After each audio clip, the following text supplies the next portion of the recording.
Hello, everybody. Welcome to the Boss Rush Podcast, a great place to play games and be better. I'm one of your hosts, Corey Deering, and alongside me, as always, is that retro code, Eddie V. Hello, everybody. Missed you last week, Ed. I miss you guys. Also joining us is the PC muscle race himself, LeRon Dawkins. What's poppin'? You know what's poppin'? That What? Twitter That poll. poll? The Twitter That poll. poll? Uh-huh. Yeah. We'll get to that in a minute. Also joining us from... apparently polls are what they want to see. Apparently. Wow. Also joining us, the leader of Boss Rush Entertainment, LAN Party, Rope Top, Trash Talk, Q List, whatever else you guys are doing over there. There's so many things. There's way too many things. Way too many shows. Logan Corkins. What's up, people? Yeah, my Twitter account's just become a promotional thing. Like, here's everything we're doing. Pretty much. Pretty much. And I've Hang on a second. By the way, I meant polls as in you go down and vote. Nope, I don't know what you guys are thinking about. That's not what you meant. Hold on. Nope. That was never what That innuendo was totally... I don't know. Loving. Yeah. That was like when I blame the person who ran the poll. There we go. But technically you're on the poll. Yeah. Wow. Well, apparently our audience wants to be on the poll too because they voted like 78% want LeRon's OnlyFans subscription. So they want to be in Vegas. They want to look to the right. All I can say how long? I'll reveal the link later today. Look, how long until like this joke just becomes a real thing at this point? You know what I mean? Like how long are we gonna run this joke into the ground until LeRon just says? Who started that joke? Because I have my best friend saying, "Oh, you have one." It was the first episode. It was like the first or second episode of Crossroads where it was me where we were talking about like feet, and then we started the OnlyFans joke, and then Celeste jumped in on that joke at some point, which is the last person you would think jumped in on that joke. We joked about it with Brody on the first episode of Crossroads that we ever did, but then Corey came in and like we thought, oh hey, we're gonna have a really serious podcast, and that was the one that just completely fell apart at the beginning. And people, it's funny when like I go on the other shows and like people think that it's going to be all serious and stuff, and then it just goes off the rails, and it's just a big, I mean, I get like that too at work when like the boss is around and you're like, oh, I gotta be more serious about stuff, and then it's like, oh no you don't, it's fine. Crossroads was fun the other week, by the way. Oh yeah, it was great. I'm trying to get on everything before Wednesday because are you gonna come back your first week back? I mean, I might come back this week. Oh, yes. Maybe. We'll see. I don't know. I wanted to I've do... I've already started the show notes. Yeah. It's funny because, like, I'm in the Crossroads chat, even though, like, I don't really participate ever. And they're so organized and so just, like...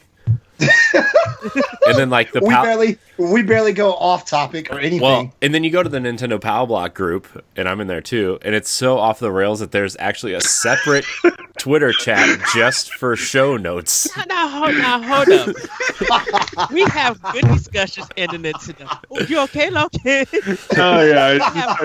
I just ripped my headphones. We have good Nintendo discussions and snacks and stuff, and we get excited about a lot of stuff, and we talk a lot about games and Nintendo games and announcements. We just get hyped that way, and so we had to separate it and everything. We can't help it if Nintendo's popping off. It's just really funny though, because like it's just funny. It kind of reminds me of the old days when it was just me and Ed and like random people going on Nintendo Pal Block, and like Nintendo Pal Block was the only thing Ed and I were doing at the time. It was like, man, this like that chat, and then having a separate chat for just the news and stuff is just like, this is the spirit of the show is still there. Why do I feel like Lasby is the one that made the separate chat for the news stuff? Would I be lying if I say it was? I'm pretty sure it was him that said, hey, can we make a separate chat just for news and notes? Poor David. Yeah. We got to give a shout out to David Lasby for all the things he's doing for Boss Rush Writing, dude. I mean, you guys have been killing it on the website. Yeah, I'm trying to fix the website to where the entertainment stuff has a writing segment too, because I mean, not to like whatever, but I know the entertainment side has kind of felt ignored, and Logan and I had a discussion about it, and like it has been. I've been doing a terrible job of promoting it, and you know, I'm trying to fix the website to fit more on there. There's an entertainment thing on there, and you know what I mean. Like I am sorry for that, Logan. You're good. The last 3 weeks have just been like total chaos in my brain. I'm like, I don't know what's happening to the website. Like I popped on the website one day and it just totally looked completely different, and I'm like, what just happened? But we just like we've been growing so much, and it's been like really, really cool. And like we just wanted to do more and more with Boss Rush. We've had so many great guests too from the Boss Rush family. I mean, we just had Jesse last week. Josh is now a regular with us, just to talk about the Bible Man cinematic universe. I mean, if Josh knows anything, it's a cinematic universe. Let's be honest. So Josh will randomly now send me a GIF of. We found this random GIF one night during an episode where it's just Bible Man is watching you masturbate. Oh God! Oh wow! He just randomly sends this to me now, like every 2 or 3 days. Just like God, oh, it still creeps me out. But we got a lot of cool stuff coming up, man. Now, LeRon, since I have you here for a second, and I'm not sick. I know we have a whole show we got to do. But Corey and I did talk the other night about Q List this summer. I know you've been dying to do some MCU. Yes. I think it's time to do Q List MCU this summer. I mean, we've been trying to figure out how to do that at some point. You know, we're talking about it. MCU, man, MCU. It's a big universe. We start. The Office ends on Monday for us, and then Godzilla starts in 2 weeks. Yeah. Isn't there a list for the MCU of what the movies to watch? Yeah, I mean there is. I mean, it's not like a secret. There's also an animated intro already made for that one. Yeah. Oh, nice. Yeah, I've also like dabbled in making new logos for stuff, and that's one I was looking at, but I don't know, man. It's MCU is just. Oh, there he is. He's got a sandwich. I'm really jealous. Really jealous. I'm jealous. What? You just brought a big bag of Wendy's in. What are you talking about?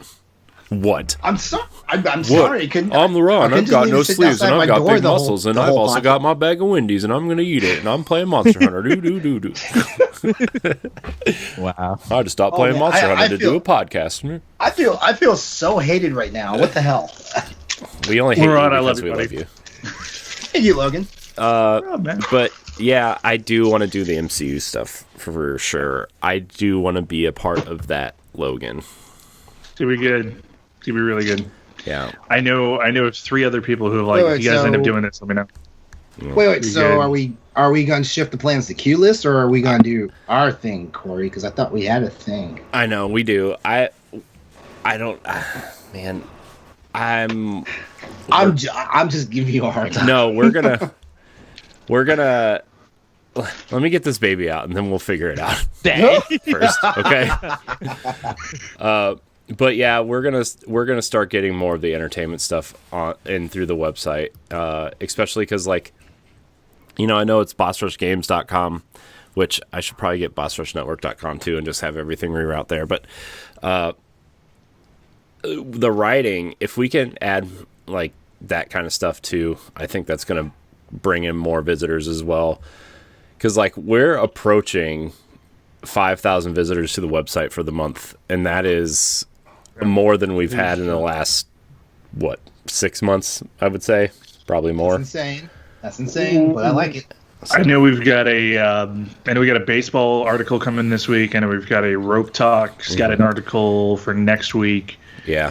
And I don't want to spend too much time talking shop on the show, but Logan, under that entertainment drop-down menu on the website, I want you to tell me what you would like there in terms of like, do you want like wrestling, sports, anime, blah blah blah, or do you want like I don't know. We also just need an Austin's or Magical Unicorn section. I mean, that was his request. Okay. He told me to do that. No, but yeah, we'll get that. underway, and we will, Yeah, we got a lot of cool stuff coming up on the entertainment side. So yeah, hang out on Twitter, people. You're gonna see some cool stuff. Twitter, and check out our store. Yeah, and also the new schedule that is tentatively pinned to the top of our Twitter. It's going to change a little bit because we're adding a couple things to it, but that's where it is for now, and the entertainment stuff's on there too. So, anyways. Yeah.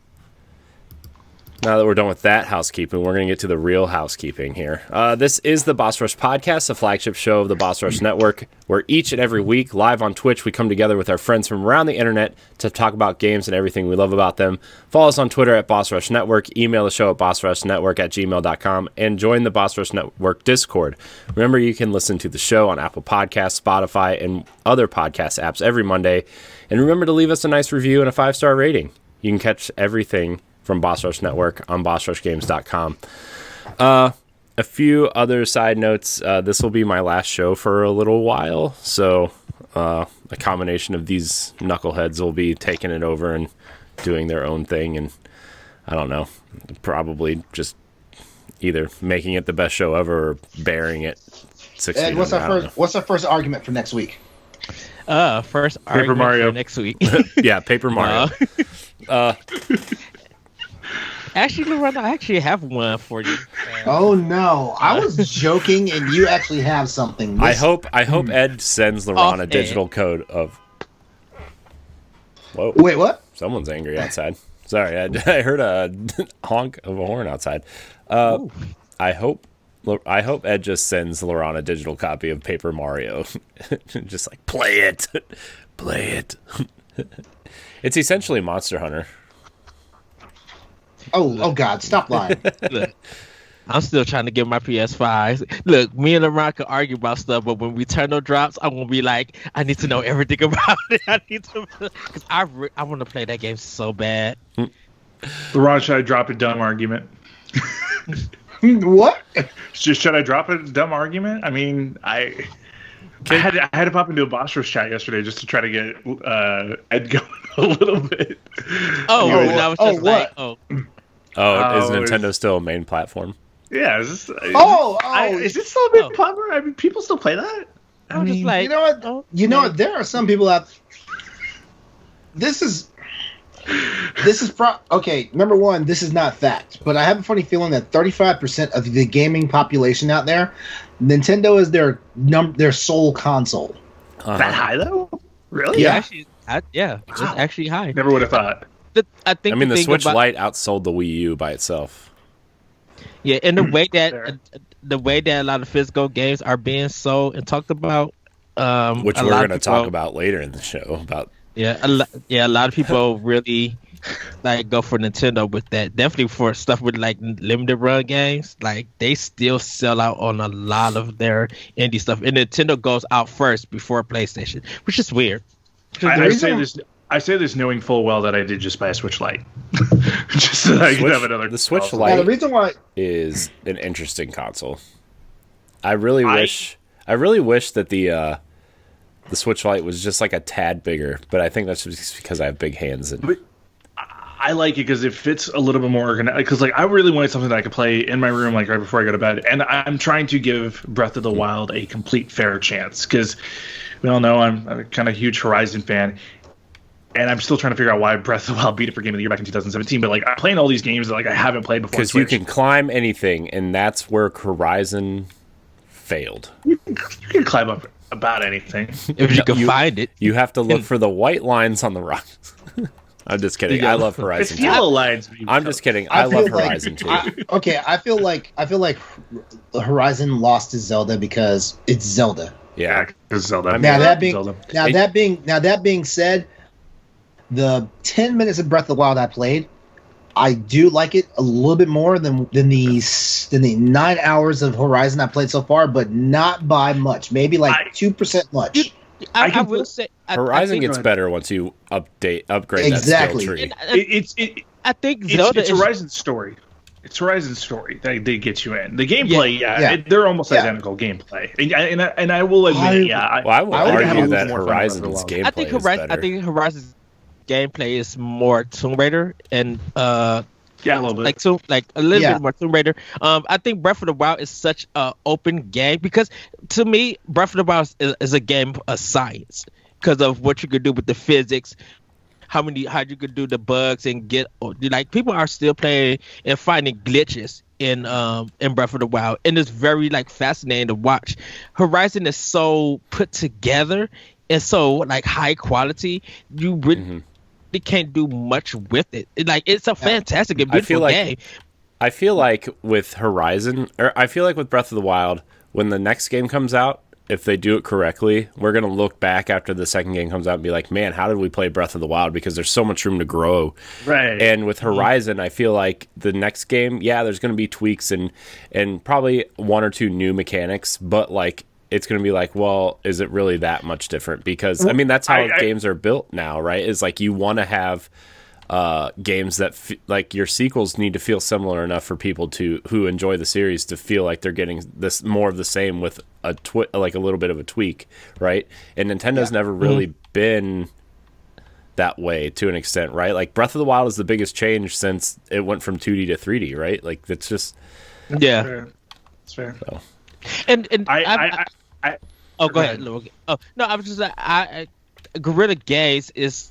They had to prove a lot, and I think Horizon really like opened people's eyes of what they can do. Definitely with their engine, it was like how Kojima did it with Death Stranding, and I think with their engine on PS5, like I feel like it's gonna really grow and stuff. And I give it to Guerrilla Games for Horizon. Oh, go ahead. So, Corey, I'm going to counter you there on Horizon Forbidden West. I don't think it's going to have just a few mechanic changes. I think they're actually going to build something really cool here with the underwater with the underwater combat system, because I have heard rumors that DC is trying to build a gaming universe as well, and the Guerrilla is up to potentially get the Aquaman game.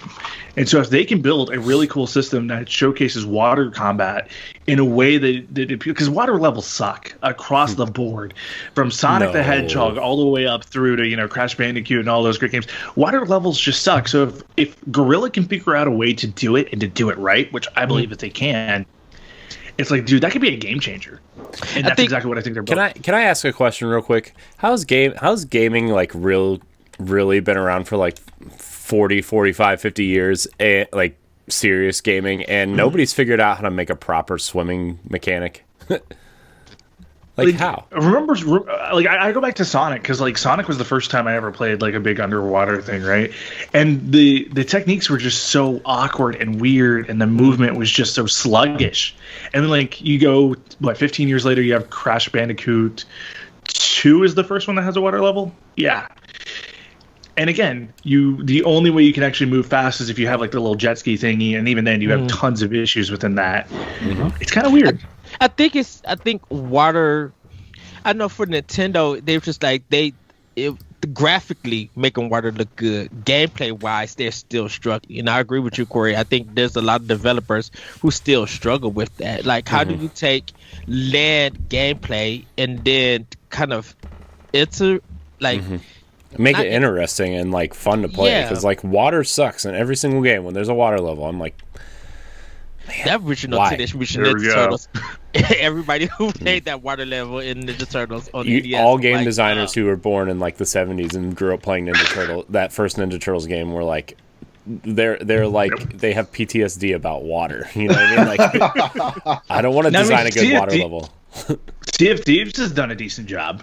I mean, now granted, you still have a land element with the ship, but the controls kind of feel a little bit more natural. The mechanics of it all. I mean, swimming in that game is an absolute chore to do. But I mean, Sea of Thieves has kind of gotten it a little bit. Yeah, I think the modern Tomb Raider games at a point also did a good job with it. But I'm just like, when they add that element of you got to get air and stuff, definitely in Shadow Tomb Raider, it's just like it. I think if water levels didn't have to struggle with camera, and that's a good point. I think that would be like where we need to fix it, because I'm like, you explore stuff underwater, it's just that camera and everything, but yeah. Well, there's your hot water minute, guys.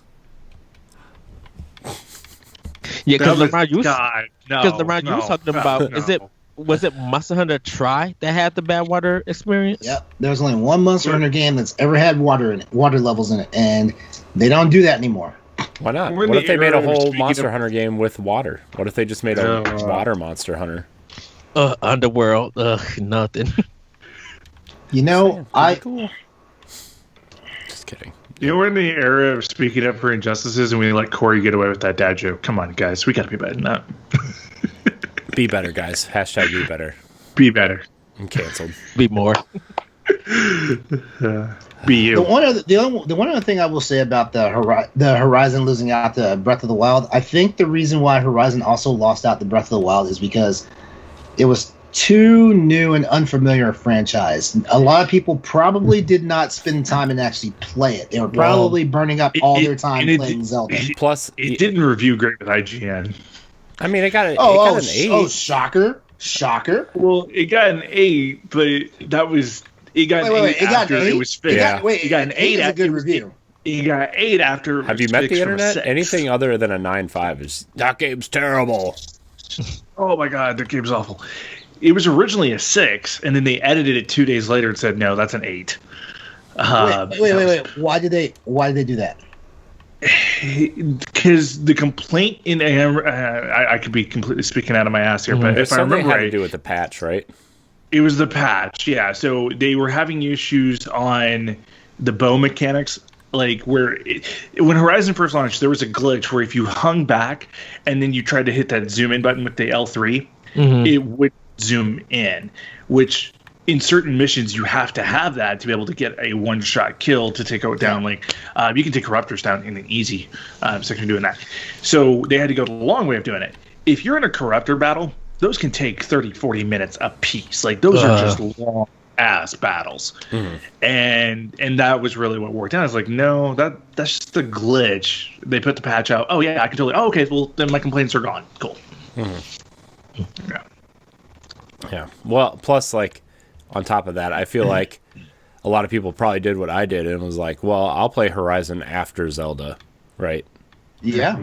Which is what I did, and I played it probably 6 months after I beat Zelda because I'm like, I don't want Zelda to influence my thoughts on Horizon just because I know that there's going to be, like, everything on the internet was like, well, some mechanics feel old in Horizon because Zelda, like, the climbing mechanic stuff is like, well, Zelda did it better, you know what I mean? And I'm like, well, that doesn't really mean anything, right? I mean, it's just, I don't know. Just really kind of rubbed me the wrong way a little bit. I feel like a lot of people rely too much on, like, don't get me wrong, if you find like a reviewer or something that you like and agrees with you, like, yeah, follow them, but like I feel like people rely too heavily on other people's reviews and don't make their own decisions because Well, you know what I mean? It's that score and it's that grading that people go through first without reading like the context and everything. And you know, like people would. I think that's why Metacritic was such a problem back in the day before they changed it, because everybody was just like, I want to see what the score is, and the score will allow me to make that judgment. My expectation that this game is going to be this, and if the score meets that expectations, the context in the review don't even matter at all. And a lot of people did that. And I'm guilty of that because like Greg Miller was the reason I got into gaming, right? So I was listening to GameScoop back in like 2008, 2009 when he first joined IGN. He helped kind of shape my gaming taste of like, you know, I love the Uncharted games. I love Dead Space was the first real series that I fell in love with. So when Greg puts out a review and it's like, dude, this game rocks or this game sucks, it's like, yeah, I'm probably going to listen to it. Like, he's the reason I got back into Avengers, because he's like, this is such a great fix. This is what exactly happens. Yeah, I got back into it and I'm like, yeah, this is exactly what I love. And he's 100% right.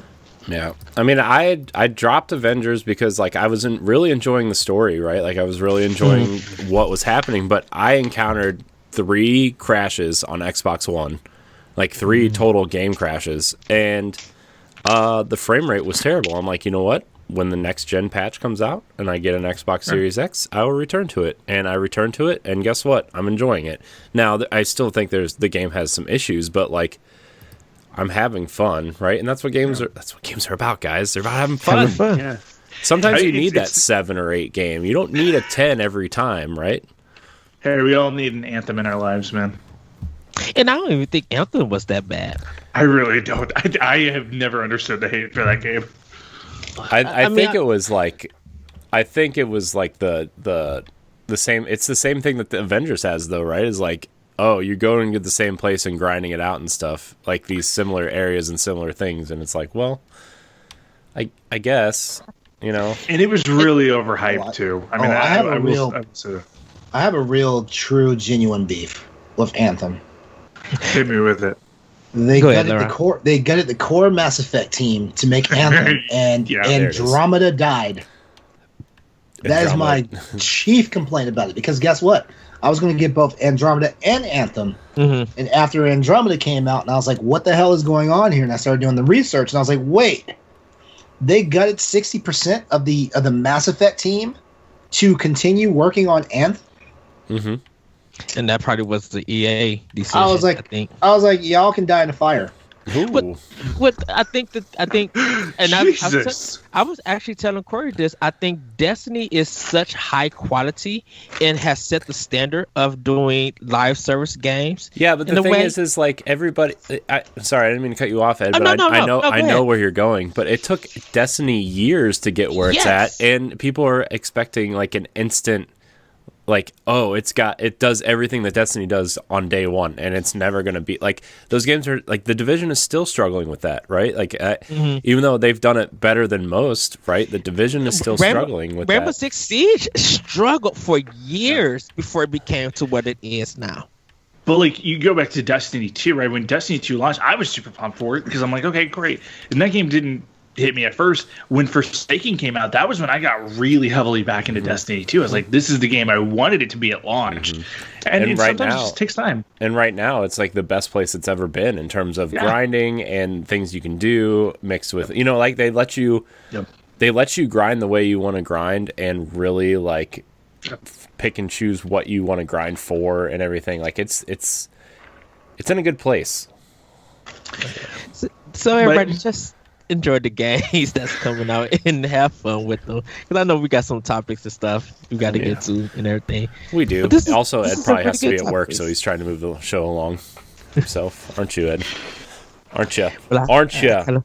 I want to show off my Monster Hunter goodies. My name's Ed. I gotta go to work, and I got a haircut. He just wants to get to the what we've been playing segment so badly. I know. And I should probably start with Ed so I can go pee and take my snacks and put them away and check on my kid. Go to the bathroom. Wait, so you're gonna leave us to have to go? Yeah, that sounds like a great game. I mean, you guys can do whatever you want. This is. I'm just kidding. Ed, what are you playing? Ed, I love you, buddy. Well, kind of just want to show Depends off the on what day Monster it is. Collection. This is the amiibo of Magnamello. Really nice. Okay, good. So I'm glad I did not spend all that money for the collector's edition now.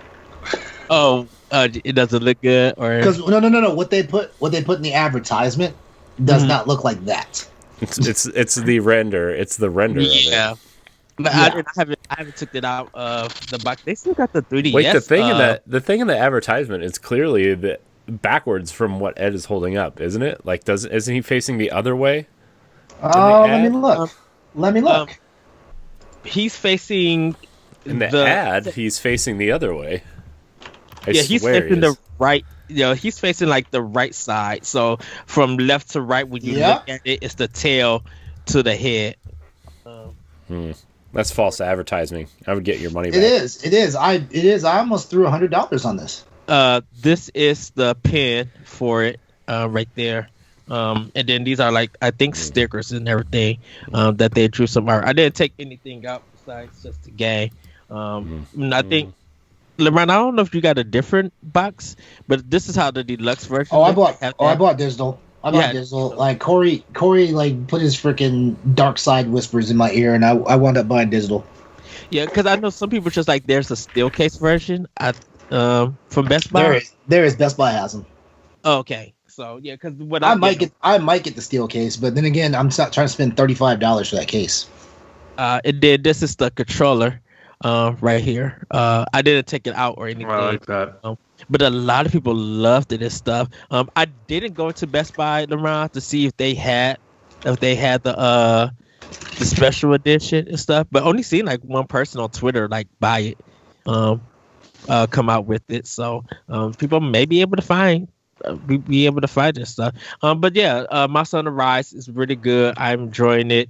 I get a little bit further in the hunt. I just got my Iron Blade 2, or Iron Blade 2 for it. So I'll be hunting down with that. And then the last game that I've been playing is Root Film. This is like a venture mystery game, like a visual novel venture game. Kind of meets a little bit of Phoenix Wright. It's a really good game. I'm getting close to the end of it, so I'm gonna be writing a review for it. But that's pretty much all I've been playing. Like I haven't cut my Xbox or my PS4 on for a bit because I've been focusing on those games. The Root Film's been taking a lot of my time for the review. But yeah, that's pretty much all I've been playing for at the moment. Ed's been working a lot.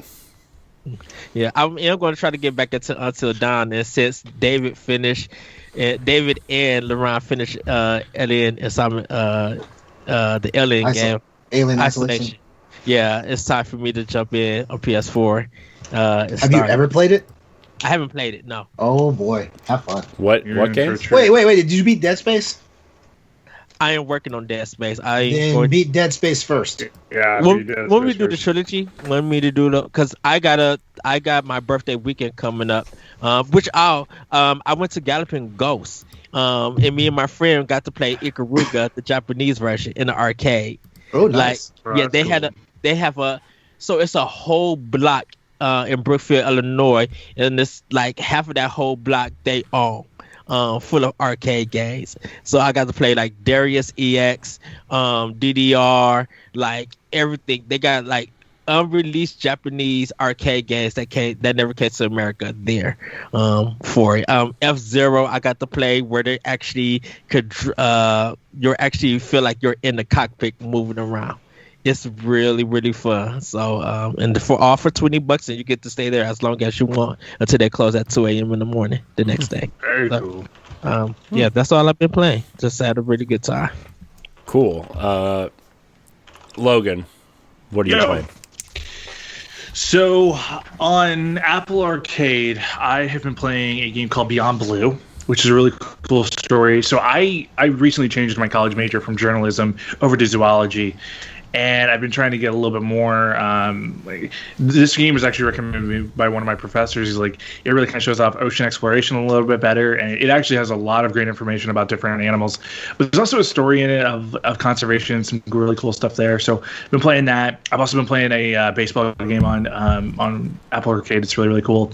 And then I've been playing Avengers. I'm going to start Avengers on Xbox today. I've been playing it on PlayStation. And then I've been playing MLB The Show, getting ready for MLB The Show 21 coming out this week. The first time it's on Xbox. You buying it on Xbox? Nah, absolutely not. Oh, here's why. The Xbox controller is too weird for me for baseball because that's fair. Baseball for here, like where I can just be like this, it makes a lot more sense. I will probably pick it up on Xbox at some point, though. I'll just probably wait for like a $30 sale. It'll come to Game Pass when the season's over. Yeah, it legitimately will. And then I've been playing Octopath Traveler again, this time on Xbox. I absolutely love that game. That is such an underrated game. Can I tell you that all the Nintendo fans been telling Xbox players to play it? Like, and Square's been like... I bought it for Switch. I bought it for Switch originally, and I played it right after it came out on Switch.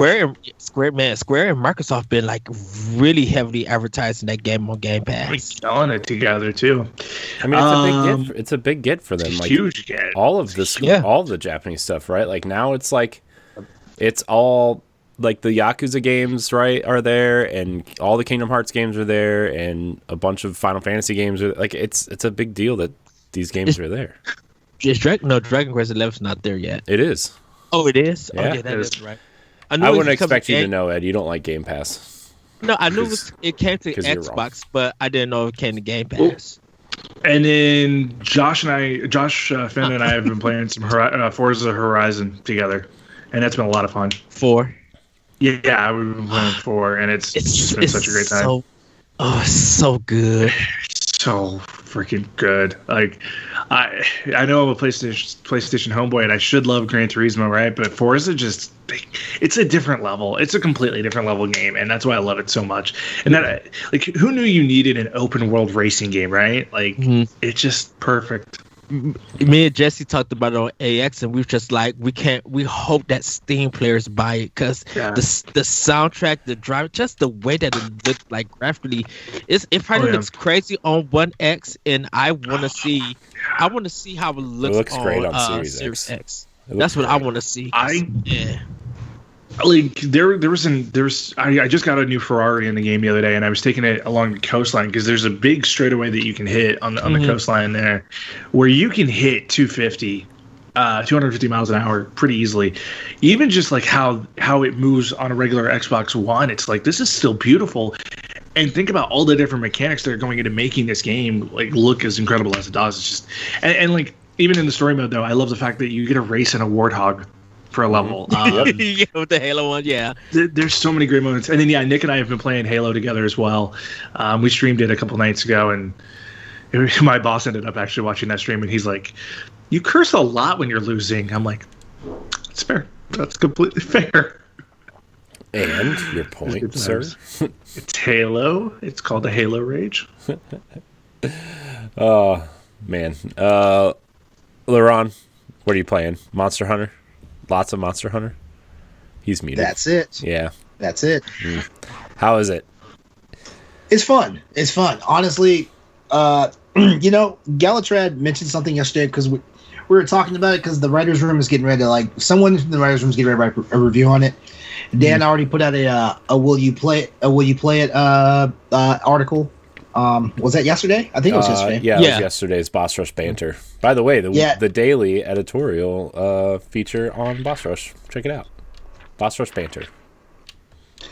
Yeah, but so I'm actually glad the game is out now, because I'm just gonna go ahead and say it right now.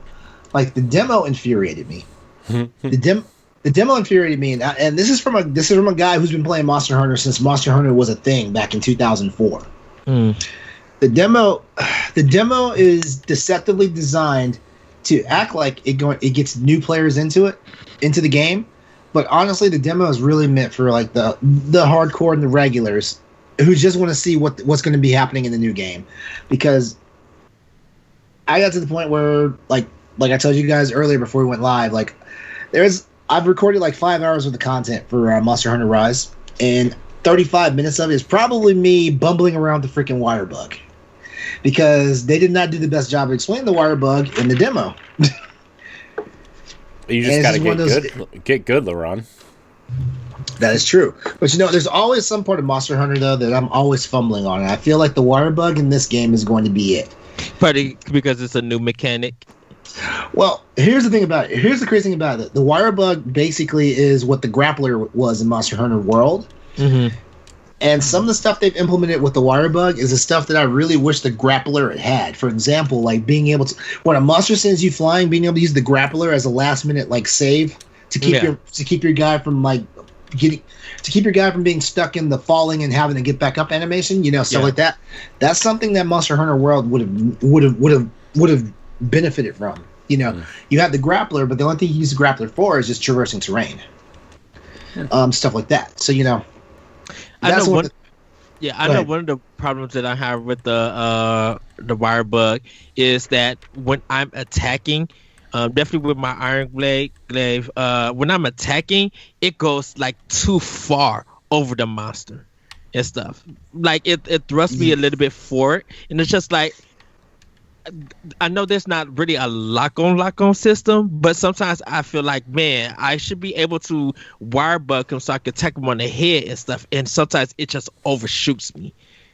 It just like puts a big distance with me for him, and I don't know if it's with different weapons, because I know you're gunless. I think it's the same no matter what weapon you use.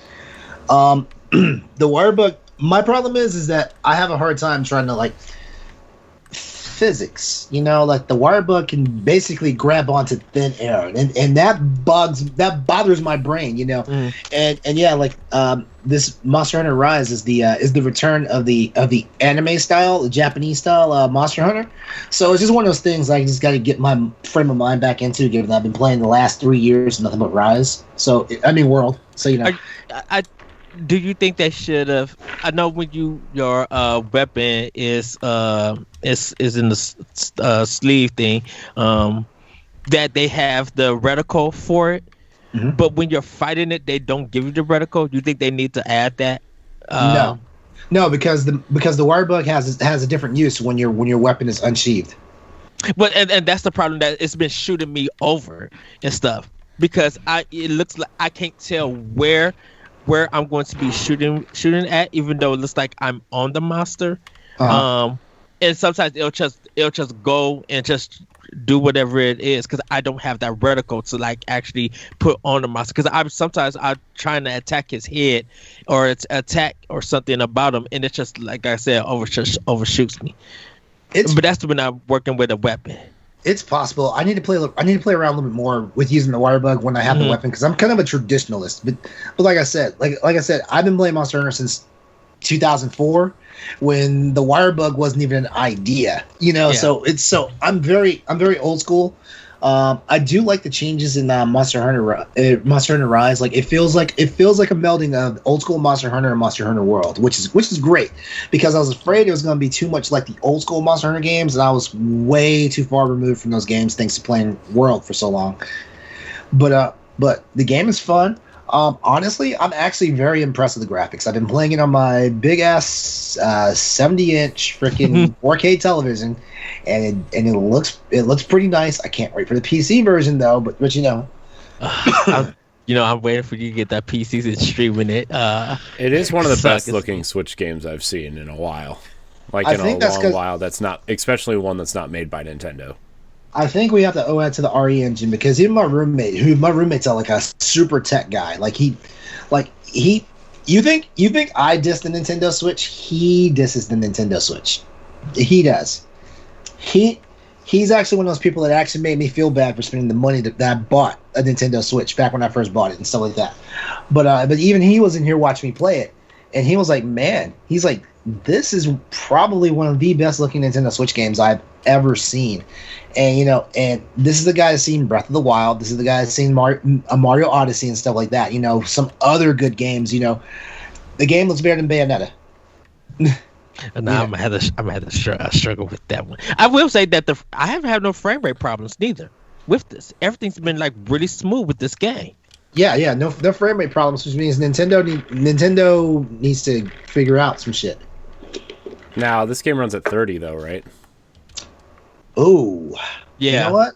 I haven't checked the frame rate of that. Ooh, frame rate stop doesn't know how much it frame rates. I think Capcom said it was 30. It probably is 30, because in all seriousness, like I don't expect it to be more than 30, honestly. Yeah, wow. So I don't fit. I think plus with so much going on and everything, like I'm not worried about a 60 frame or anything. No, if they want to do it for Switch Pro, fine. But I'll say this, like this is not a compact game. There's so much content in this game. Mm-hmm. This is not compact at all. So I mean, like, get ready, because you're gonna waste at least, on average, 4 hours on your first sit down if you're just trying to like just get to like stuff. And I'm not saying like get started with the game, just trying to get to stuff. Mm-hmm. As in, are you ready to upgrade your armor? Boom, do some work. Are you ready to do this for your dog or your cat? Boom, let's go. Stuff like that, you know. The side missions, it's just like when you even start the village, it's a lot. I'm like, dang. Oh, I love the integration of the side missions and the delivery requests. Honestly, it's Monster Hunter World. It is like they took everything from Monster Hunter World and they streamlined it into the Switch version. Mm. And it's so familiar that, you know, like it's not going to be my favorite Monster Hunter game. Because Monster Hunter World technically is not my favorite Monster Hunter game. But it works for the Monster Hunter community. A lot of people have been loving it and like streaming it. So yeah, Galatrad's streaming right now. He's an hour. I think he's an hour 14. No, 13:37 of a 24-hour. 4 hours. Yeah, a 24-hour stream. Yep. That guy. I don't know how he does that, dude. I was up for like 15 hours yesterday. I thought, man, I'm ready for bed, and then I ended up staying up for 5 more hours and playing Destiny. But that's besides the point. So, but I've been thinking about getting this. I'd say you should. But figure out if you really want to play it though. I've gotten to the point now where I don't push Monster Hunter games off on anybody because there was a time when I used to try to get everybody into Monster Hunter, and Monster Hunter had a colossal freaking learning curve. Yeah. That people were like, "Why'd you tell me to play this game?" And I was like, "I am so sorry. I thought you would enjoy it."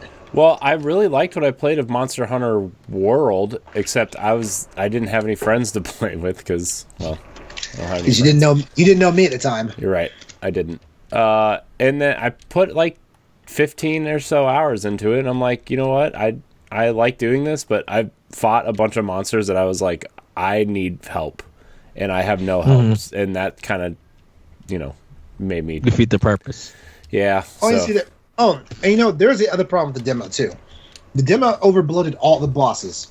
So you had 3 different bosses. Well, technically, each mission had two boss monsters in there, but one was the main goal. Mm-hmm. So every boss, each of those 3 missions on the demo, they were bloated. And then, the Magna Malo one was even worse. Because Capcom was like, you know what? Oh, we're just going to make him 3.5 times harder than he will be in the regular game. Oh, and you only have 20 minutes versus 50 minutes to hunt him. Which I told you that he was destroying people like left and right, and that's why when you was telling me about that Monster Hunter crew, how they were able to beat him, I'm like, how? This mug's just spit water and characters fainted. Those guys understand the meta of Monster Hunter. Right. Well, I'll probably get it because first of all, I'm not gonna be able to play a lot. I thought Xbox's iOS workaround for xCloud would be out by now, but I'm gonna need something to play on Switch with a child. So, yeah, that's gonna be fun. Excuse me. Oh boy. Well, I guess that brings me to what I've been playing. I've been playing a lot of Destiny 2. As always, I've been playing a lot of Avengers. When I started playing the other day, I'm at the part in the campaign where you start playing as Black Widow, and I just freed all the Inhumans. How much longer do I have, Logan? Approximately. Because I still have to find Thor and Cap. Thor comes right at the end. Okay. Have they mentioned anything about a spaceship? A spaceship? No. Yeah. No. He probably got about another 12 hours then. 12 hours for the campaign? Wow. No. I'm sorry. I'm misspeaking. 5 hours. 5 hours. Okay. Easily. Because if you just freed the Inhumans, you found Black Widow. Did they give the clue of Tiny Dancer? Mm-hmm. Okay, so yeah, Tiny Dancer stuff, which I thought that was a great setup, by the way. Love that setup. And that really, because if the movie had come out the same time right there, that would have been freaking tight and awesome. Yeah. Which I think is probably what their initial thing was supposed to be, right? Was supposed to be, right? But obviously, Black Widow's been delayed for like 5 years. Did you see that meme, by the way, of like Scarlett Johansson when Black Widow was supposed to come out, and it shows her from Iron Man 2, and then it says Scarlett Johansson when it actually comes out, and it shows the lady from Titanic. Oh, it was perfect. It was awesome. Well, they could have easily just used her look from The Winter Soldier, because I was like, man, she looked bad in that movie. Yeah. She was super pregnant though during that movie. Yeah. I know. Super preggo. Which is hilarious because like you can't really tell. You can tell in her face, but you can't really tell. I mean, obviously you can't tell with CG and stuff, but it's just funny. It says I'm 70% done with the campaign. Oh, if you're 70, yeah, you probably only got 3 hours then. My bad. 3-4 hours somewhere in there. The Captain America reveal is really freaking cool. But yeah, you are going to have to go into Tony's one of your next missions. Then is going to be you're going to have to rebuild Tony's suit lab on the ship, and when you rebuild all that, you get a really cool suit. Now I didn't use it past the one mission because aesthetically it looks cool. Functionality, it has no function. So you're going to get a suit that's going to help you find where Cap is, and it's kind of a big moment. And then maybe at the end of that, maybe you find Thor. Who knows? Yeah. I'm excited to play as Cap because I love Cap. What I wish they would have done with Cap, because I think from a combat standpoint, absolutely. It's ridiculously slow to move with him, though. Yeah. Especially if you're having to cover the long terrain. That's why I like Iron Man, is because they use the same click mechanism that they used in Anthem of hitting L3 to be able to fly. I thought that was a great idea. Cap is the worst to move around with. So, like, I play a lot with Thor. I've been playing a lot with Kate Bishop because Kate Bishop has the arrow mechanics from Aloy. Yeah. And, she is voiced by my girl. Or my favorite voice actor. Tomb Raider, which is what this game made beforehand. Fair enough. Sorry. She has like a quick dash ability, which I loved. Cap just has nothing. Yeah. Cap's just like, okay, I'm jogging. I feel like Cap should be faster. Like, Cap should be fast, like, in terms of movement, because he's a super soldier. Black Widow is faster than him. It's just like, that doesn't feel right. Yeah. Yeah. Although Black Widow has been my favorite so far. She's really cool. I actually love playing as Miss Marvel as well. Yeah. Because I see where they're going to introduce Spider-Man at some point, because I think they're going to use the same mechanism that they used for Miss Marvel there. I'm really freaking pumped up for Black Panther. I mean, that whole section coming to the game is going to be... It's free, too. It's free. And they're talking like it's a 6 or 7 hour campaign. Yeah. It's like, that's for next year, right? No, it's this fall. This year. This fall. It's going to get delayed. Yeah. It's going to get delayed. That reveal was cool, though. His suit looks cool. So I still think that there's another hero coming between now and then, though. I think... Which would be what? Probably either Winter Soldier. You think? Winter Soldier or Falcon. Yeah. They should be dropping these characters with the shows and the movies. I mean, I know they're separate, but they should be, right? Like Kate Bishop should have come out this winter when... I don't know. I just feel like they're doing this all wrong, and I know they want to stay separate from the movies, but like... To garner hype for these characters, you should be releasing them when something big is coming out, right? Well, and I'm also annoyed that within the game they set up Hank Pym, but they didn't give us Ant-Man in the story. Like, that would have made so much more sense right there. Yeah. You have the Pym particle, like we talk it like that. That's a whole part of the game is you have to go get more Pym particles, and that should have set up for us to get Ant-Man within the game, and then we didn't get. And like it's not a hard because like Ant-Man's a character, like he's going to be a character, right? Like he's good. Yeah, he's on the list of people that Marvel gave us. Like Square Enix has the permission from Marvel to put him in, whether they do it. Yeah. I wonder if Crystal Dynamics, like after the original game finished, they split the team off to make they said whatever new project. And there's a really good interview on Game Informer if you haven't watched it about what like the game was when they came out, and they delayed a lot of their initial plans to kind of adjust the game to player feedback, right? Which was a nice way of saying the players hated it and they needed to fix it. But yeah, I don't know. If you listen to that, it pretty much confirms everything that we thought initially of like the game was kind of broken. There wasn't a lot to do afterwards. The campaign was cool, but the loot system needed fixed. It's that stuff, but it's weird though too because they have permission from Marvel to use Fantastic Four, and we know Fantastic Four is coming to the MCU. There's 3 characters I think that need to come out before we get Black Panther. I think next year is when we're going to get the Fantastic Four, because that's going to line up kind of with the movies. Well, that plus like you want to use Doctor Doom as like a big villain, right? You want to use Doom as a villain. We also need to see Loki at some point too. Like the fact that we haven't is a little odd to me. I get why.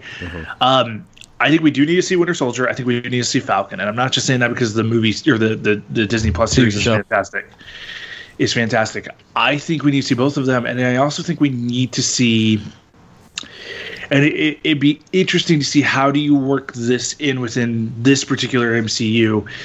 But I want to see Doctor Strange. Like there's opportunity for sure. I feel like Doctor Strange. Like with the base characters, you can clearly see like the archetypes, right? Like when you go to Destiny, comparing this to Destiny, right? You clearly have 9 archetypes, or 12 now, but 12 archetypes for the subclasses and the classes and everything. You clearly see the archetypes for characters here, right? Like Miss Marvel's clearly going to be an archetype for Spider-Man and anybody, like probably Mr. Fantastic at some point, right? Like and Ant-Man, because her mega ability right there. Yeah, which I would actually think like they probably won't use Ant-Man. They'll probably use Giant Man, right? Yeah, because Ant-Man, like making a tiny character in these huge environments, probably not the most technologically feasible thing to do at this point, especially if you're fighting with other characters, unless it's like some sort of weird super. I don't know, but like Iron Man is clearly going to be War Machine, probably Falcon, probably Doctor Strange, probably. I think we're going to see Pepper Potts in the game too. Yeah, there's a big Easter egg to her towards the end of the game that it's like the rescue. They set that up pretty well, right? Or Captain Marvel probably at some point. So, but you can clearly see that. But just to kind of get back to it, I'm enjoying the campaign. I wish the loot stuff was less there. I mean, it's interesting, but like the way they have it implemented is not like they shouldn't be implementing it the way the Destiny does, right? It should be a totally different thing. Did they implement that new system of grinding and stuff? Yeah, that it's there after level 25 is okay. Yeah, it's a grind. Yeah, so it's an absolute grind. Yeah, do you think we ever see Deadpool in the game? See, I don't know. Because I keep debating on that one. Because like Ryan Reynolds has showed interest. He says he wants to voice Deadpool in a video game. Yeah, and this would be a great spot. They own the rights now. Mm-hmm. So, but I've also been playing a lot of Destiny. I've been trying to finish some of these quests before this kid comes, because I probably won't be able to play a lot, or I'll play a lot more. I don't know. So that's kind of it. I also dabbled a little bit in Marvel Ultimate Alliance 3 again, because I was like, that's a good one. I'm like, if I'm enjoying Avengers, but I want something to play in handheld, maybe I'll just re-download it. And it's fine. It's fine.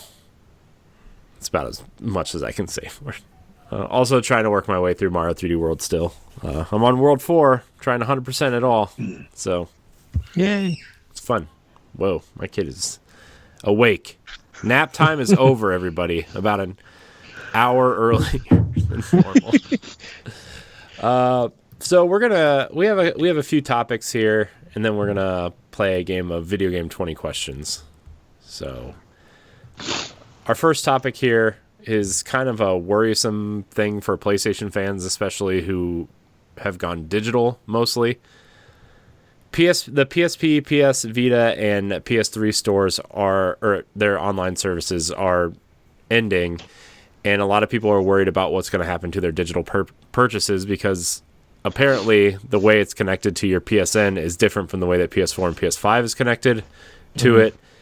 And I guess I want to know what your guys' thoughts are on the online access closing, but what does it mean for a digital future in preserving these games? Because you can't really play any of these games anywhere else unless they've been the 5 games they chose to remaster for PS4. So, Logan, go ahead. Did you guys see the patent that PlayStation got this week? Which one? So PlayStation got a patent to take PS1 and PS2 games and put them in digital context. And this is something that's going unnoticed. It's on IGN's website, where basically they have now the tool to be able to take all the PlayStation and PlayStation 2 games and put them potentially in a library, similar to how like Nintendo Switch did with all the Ed, what is that? Is like the Nintendo Switch Online service, their classic stuff. The classics. Virtual Console couldn't keep that name. That was easy to remember. I don't think this is actually going to be a huge issue. I think PlayStation realized what they were doing right before they did this. Of it's going to suck for like 6 months, and then PlayStation's going to come at us like maybe E3 and say, hey, here's what's coming at the end of the summer. We're going to put all these games available on PS5, and we're going to do something similar to the PlayStation Plus collection, where you can play all these games for free if you have a PlayStation Plus account. This is going to be our Combat 2 Game Pass, and we're going to raise the price by $5. And I will totally pay for it, because I think that would be a smart way to go. To me, there's not enough people still playing Vita for them to keep warranting the server maintenance and everything like that. It's not a huge deal. I really don't think this is a big deal at all. Yeah, same. I think the cloud will probably play a part in it. Like, they probably will move a lot of this stuff to the cloud, and if you still got your PS4, then at some point in time, when PS5 is more available, you'll be able to play all 4 system games on a cloud kind of service with it. And if it, depending on how the license is going for PS3 and Vita and PSP, how those games are, if those licenses are still, on that digital service, I think that will probably play a part in it. Yeah, I don't think this is a big thing into it. And plus, if you own a PS3, like for me, I still own like a lot of physical games, and I could just hook my PS3 up and play. The physical thing isn't the problem. It's the people who have gone all digital, right? Yeah, because there are some games that are only digital only. Mm-hmm. Yeah, and there's games stuck on, like, I went digital on PS3 and PS4, right? Like, I have everything I have is digital pretty much, except for a few choice games that, just in case the world ended, like, I would like to have. But also, let's be honest, if the internet died or one of these companies went out of business, like, we'd probably have bigger problems than worrying what game we're going to play next. So, but the thing is like, there's still games on PS3 that are locked there. Like the Killzone games are locked there. Infamous is locked there. Resistance is locked there. Sly Cooper is locked there. The older Ratchet games, when they HD'd them, and the Jack trilogy are locked there. Like, there's so many of these games. All the old God of War games are locked there. It just feels like a lot of games are locked there, and like PlayStation refuses to put them out. Did you see what Jim Ryan said though? Like, how he doesn't understand why people want to play old games. It's like, because they just sell. I'm like, not to bring Nintendo up, but it's just like, sometimes when Nintendo puts out an old game, or even just like Super Mario 3D World, like, yeah, that's a last year game, but people went out and paid the $60 to buy it. So people are still going out to play. But still that's also play because 10 games. times the amount of people own a Switch than they did the Wii U. But also, But to Nintendo's point, look at the Wii. Look how many games people lost when the Wii store shut down. The Wii store did the same thing 2 years ago, right? Like, I mean, there's games that were on the Wii, what was it, the WiiWare store or whatever, that you just can't play, literally can't play anywhere else. There's an exclusive Castlevania game there. There's an exclusive Contra game there. It's just like, there's exclusive games there that people... They're gone now. They're just gone. Yeah, I think I think with Sony is, get this stuff on the cloud and move it to the PS4 and PS5 and everything. A lot of them are on PS Now, but PS Now is not a viable service. It's not a good platform. But it's getting better. Can we acknowledge that? It is getting better. It's getting a lot better than what it was. Yeah, I remember trying to play Red Faction Armageddon on there, which, by the way, terrible game in the first place, let alone trying to play it through cloud. And it was a terrible experience. Now, granted, this was, 5-6 years ago or something, like right when it launched. I'm like, oh, this is cool. I want to try it out. Not great. And I will say Sony probably wasn't seeing no sales coming from those old 3 systems. So it's just like, well, we're not really making money, and why should we spend money for the service that no one's really using? Like PSP and PS3, I get, right? We're 2 generations away from those platforms. Like, I get whatever. I'm like, the PlayStation 3 I feel like is an okay cutoff point of like, okay, these games are, our PSN net wasn't what it was then, what it is now. This is an okay point to cut off people's purchases, and everything from there moving forward, like, is connected to your account. You can play it forward compatibility, whatever. But the Vita, people still play the Vita. I mean, not a lot, like Logan said, but like there's still that small hardcore audience that plays Vita. You know. Mm-hmm. I think you have to look at it just from the general mass population. They're like, okay, let's say the number representation of the gamers who are actually affected by this is less than 5%. From a business standpoint, that completely makes sense to do. Why waste more resources and more time and more money just on something that's only going to affect a select few? And yes, it sucks for that 5%. But at the end of the day, it's a better benefit for that to eventually get over to cloud, and then everybody can enjoy it and replay those games and have those memories again. Yeah. Oh, go ahead, LeRon. Logan's actually reading my mind on that one, because I was actually going to play devil's advocate. What Jim Ryan was saying. Honestly, because I have all of those systems that we're talking about that their stores are closing down. Now, let's be realistic here. My PS3 hasn't seen the light of day since the PS4 came out. And I was hardcore playing Tekken Tag Tournament 2, which is not available on PS4. Actually, wait, it's on PlayStation now. It was at one point. I'm not sure if it is anymore.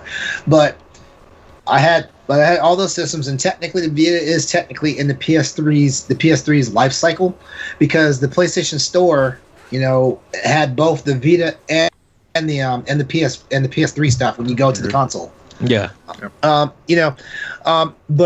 what he was saying about like nobody's playing old games, I kind of get it, because I'll be honest with you, I have, out of all the games, I still have my old PS1, PS2, PSP, PS Vita, PS3 games and all that stuff. Every now and then I'll turn on Final Fantasy Tactics. Every now and then I'll turn on Einhander. Every now and then I'll turn on I wouldn't even play Tekken Tag Tournament, which what a lot of people say is like the number one PS2 title.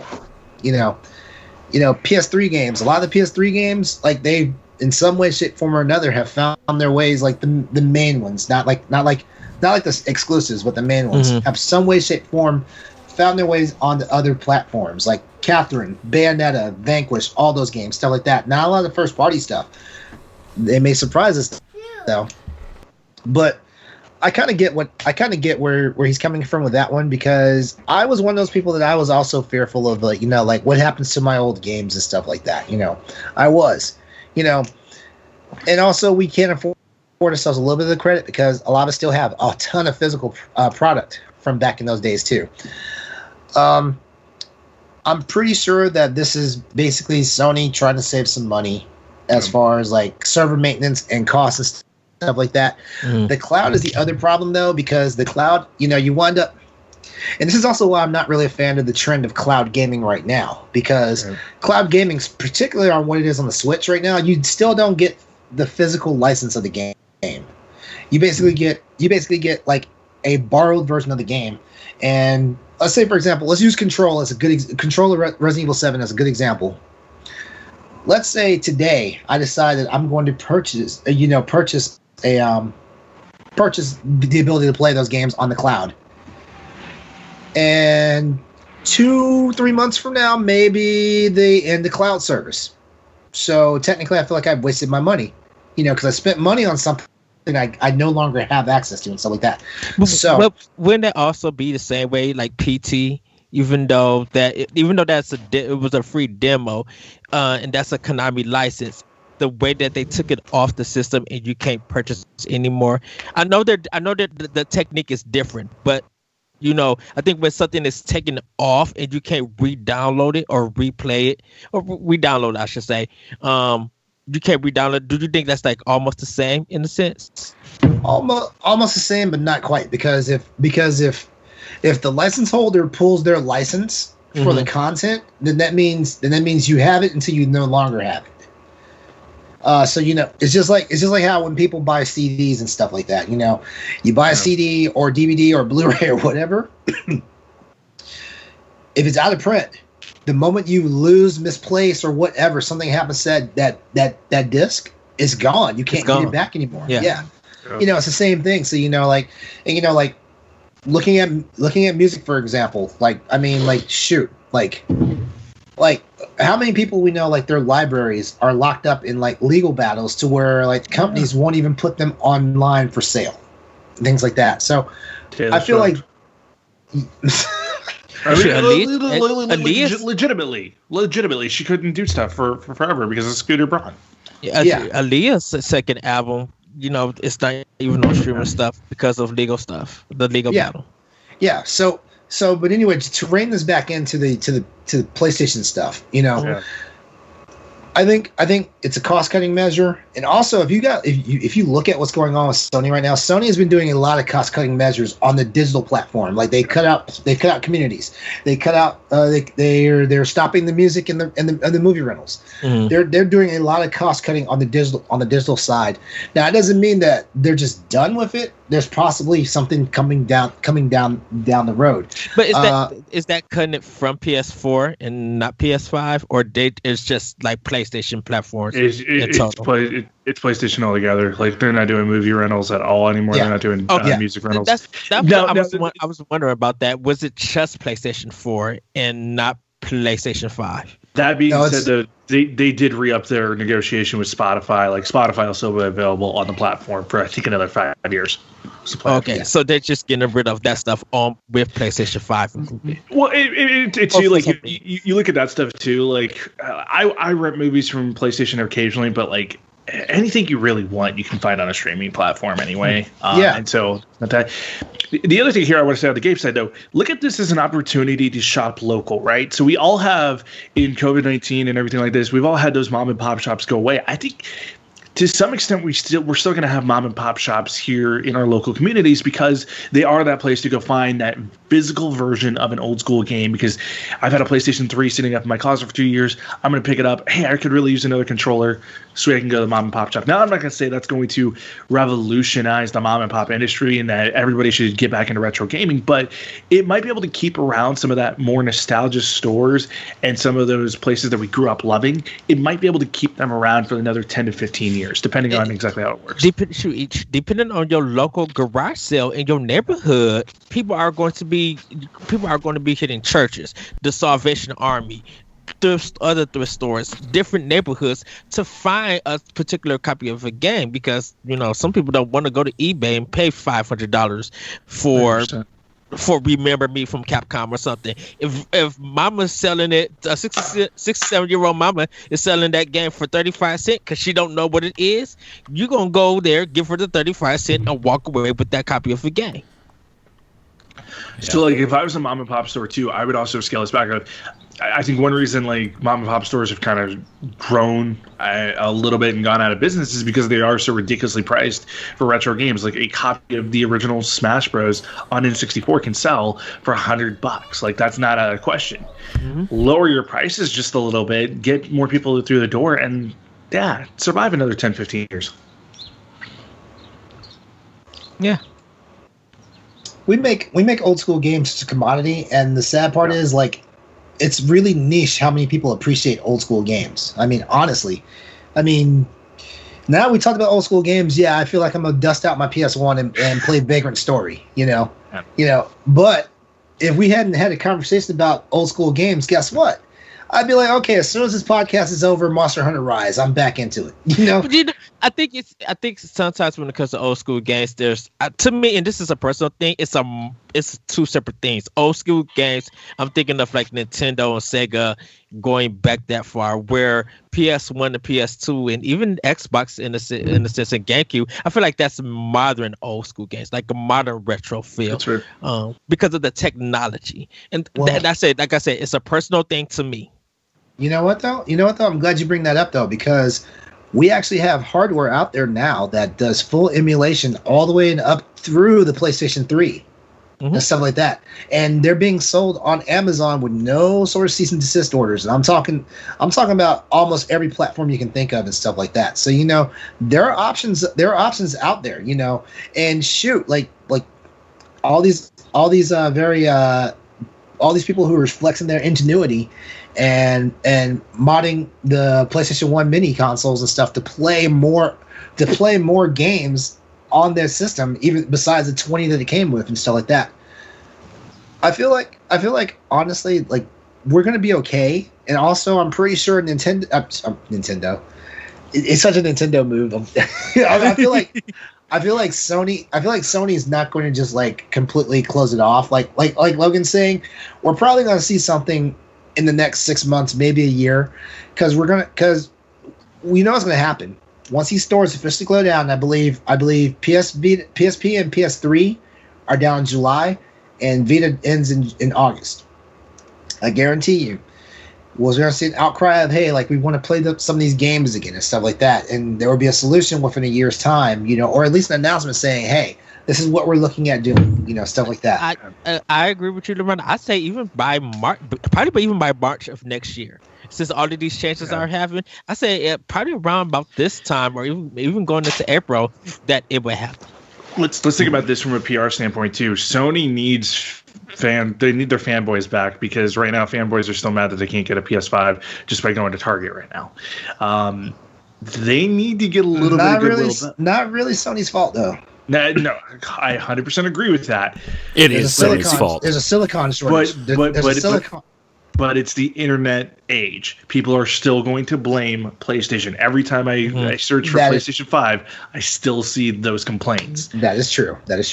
So to get on the good side, add PlayStation Plus with the announcement of, hey, we're going back to retail stores here within because I think PlayStation 5s will be in store by the end of June, right? Like that. I don't think that's a huge request. You know what? I feel like I actually feel like Microsoft and Sony personally probably won't. If they don't do it by June, I say at least by September, October, because you really want those systems in by the holiday. Okay, go ahead, LeRon. There's a worldwide silicon shortage, and it's actually starting to affect the automobile industry now, because like certain Toyotas and certain Fords can no longer be rolled out on the lines and stuff like that. Yeah, they don't have those chips. I work for a Chevy. I work for a Chevy dealership, and they haven't even built trucks in like a year because of the shortages. Yeah, there's a silicon shortage, and it's a two-part thing. They need the engineers that are actually able to build them back to work, and there's a supply and demand problem. So like, even when we get the actual engineers and stuff back in to start building, and it's got to get tested, it's got to pass all these QA checks and all this stuff. That's what stuff will roll out. Mm-hmm. And then they still have to hit with the demand, because there are some people who've already spent their actual money for this stuff, so they have to be dealt with first. Yeah. So I mean, I don't want to be the bad guy on the podcast, and because I feel like we are going to see a small boom of consoles hitting the stores and hitting the marketplace. Small this summer is the key word. Small.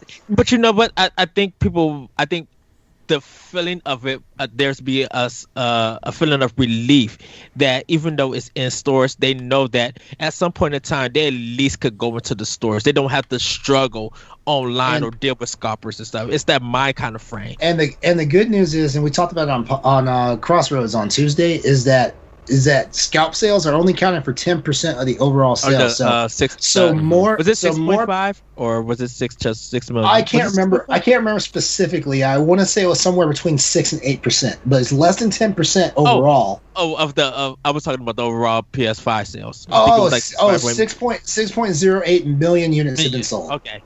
Worldwide, and some markets in the Middle East are getting ready to open up for PlayStation as well. So we've got that going on. But overall, though, like, more people are getting systems, at least PS5 systems, than are not. So there. Take that to heart. That means that Sony is trying to work on it, but there's a lot of stuff going on and things like that. And to rein this whole topic in, I think they are going to have a game plan and a plan of attack real soon for what's going to happen with some of the retro stuff. Because I mean, if you look at PlayStation Now, there's a ton of PS2 games that you can play on the platform. There's a ton of them, and I guarantee you, with the whole, we're getting ready to roll into the whole Xbox Game Pass thing. But with the way Xbox Game Pass has literally been jumping their backyard fence, popping them in the mouth, and then jumping back over the fence. I have a funny feeling Sony's got something up their sleeve. They just need to figure out how to implement it, how to make it work, and how not to piss off their fan base, their client base. Absolutely. All right. Well, I don't know. For me, just to put a bow on this, I love the thought of owning like retro and classic games. But at the end of the day, Oh, me too. I mean, I would love too. like one day to just have like a whole wall full of like all these old games that I used to play or loved or whatever. But like realistically, that's not going to happen. And like as we roll into Game Pass, like I love Game Pass. I think it's one of the best things that anyone's ever done for gaming. But like at the end of the day, the only 3 games I've been playing the last 3 weeks aren't even on game. Well, Destiny is, but like they're not even like Game Pass related. And I still don't remember the last time I truly played a game that was on Game Pass. It's like Netflix at this point. You're just comfortable having a subscription to Game Pass just in case. Having access to it, but not actually having. It's too convenient. Yeah. And I think that has always been my struggle with Game Pass. I'm not saying that it's a bad service. I think it's a great service for people who missed out on a lot of games from the past that's been on Sony's platform or that's been on these on 360 that people didn't find interest in, because during our different generations of systems, people have different interests in games, and different genres were just bigger and stuff. Well, to that point, it's like it also provides people a way to play games that they are interested in but didn't want to pay $60 or $70 for. Like Outriders is a perfect example of a game that's like, I want to check it out. I played the demo. The demo's not great, but if I don't have to pay for it, it's coming to Game Pass day one. I will play a little bit of Outriders just to, get a feel for it and say, hey, if I like it or whatever. And then like when a game goes on sale or if it's leaving Game Pass, like if I like it enough to support the developers, I'll end up buying it. Or like when indie games hit Game Pass, which is an even bigger deal for me, is like if I'm enjoying playing this indie game, I'll turn around and I'll buy it on Switch, right? Like just to support the developers, right? So yeah, and I know for me, I think because the reason I kind of stay for Game Pass, and I always say this, is that a lot of the games that's on it I've played and I still own to that very day. What I root about Game Pass is that when stuff that I've owned and played comes to the service, I'm always like, please go out and play this. Please show these developers and these publishers why we have been ripping and raving about these games that you guys now have the opportunity to play. I think one of the biggest struggles though with Game Pass is that how many people are finishing games off of Game Pass, not before they take them off, but I'm like, you got a ton of 100 games, but that's the thing though, is like you can download it and play it for a couple hours, and if you don't like it, you can move on to the next game. Like that's the beauty of Game Pass. I've tried so many games on Game Pass that Ed, you know how great I am at finishing games. Yeah, because cause sometimes I feel like, man, Game Pass is a great service, but I don't want it to feel like it's a rental service to some people. Even though some people may see it that way.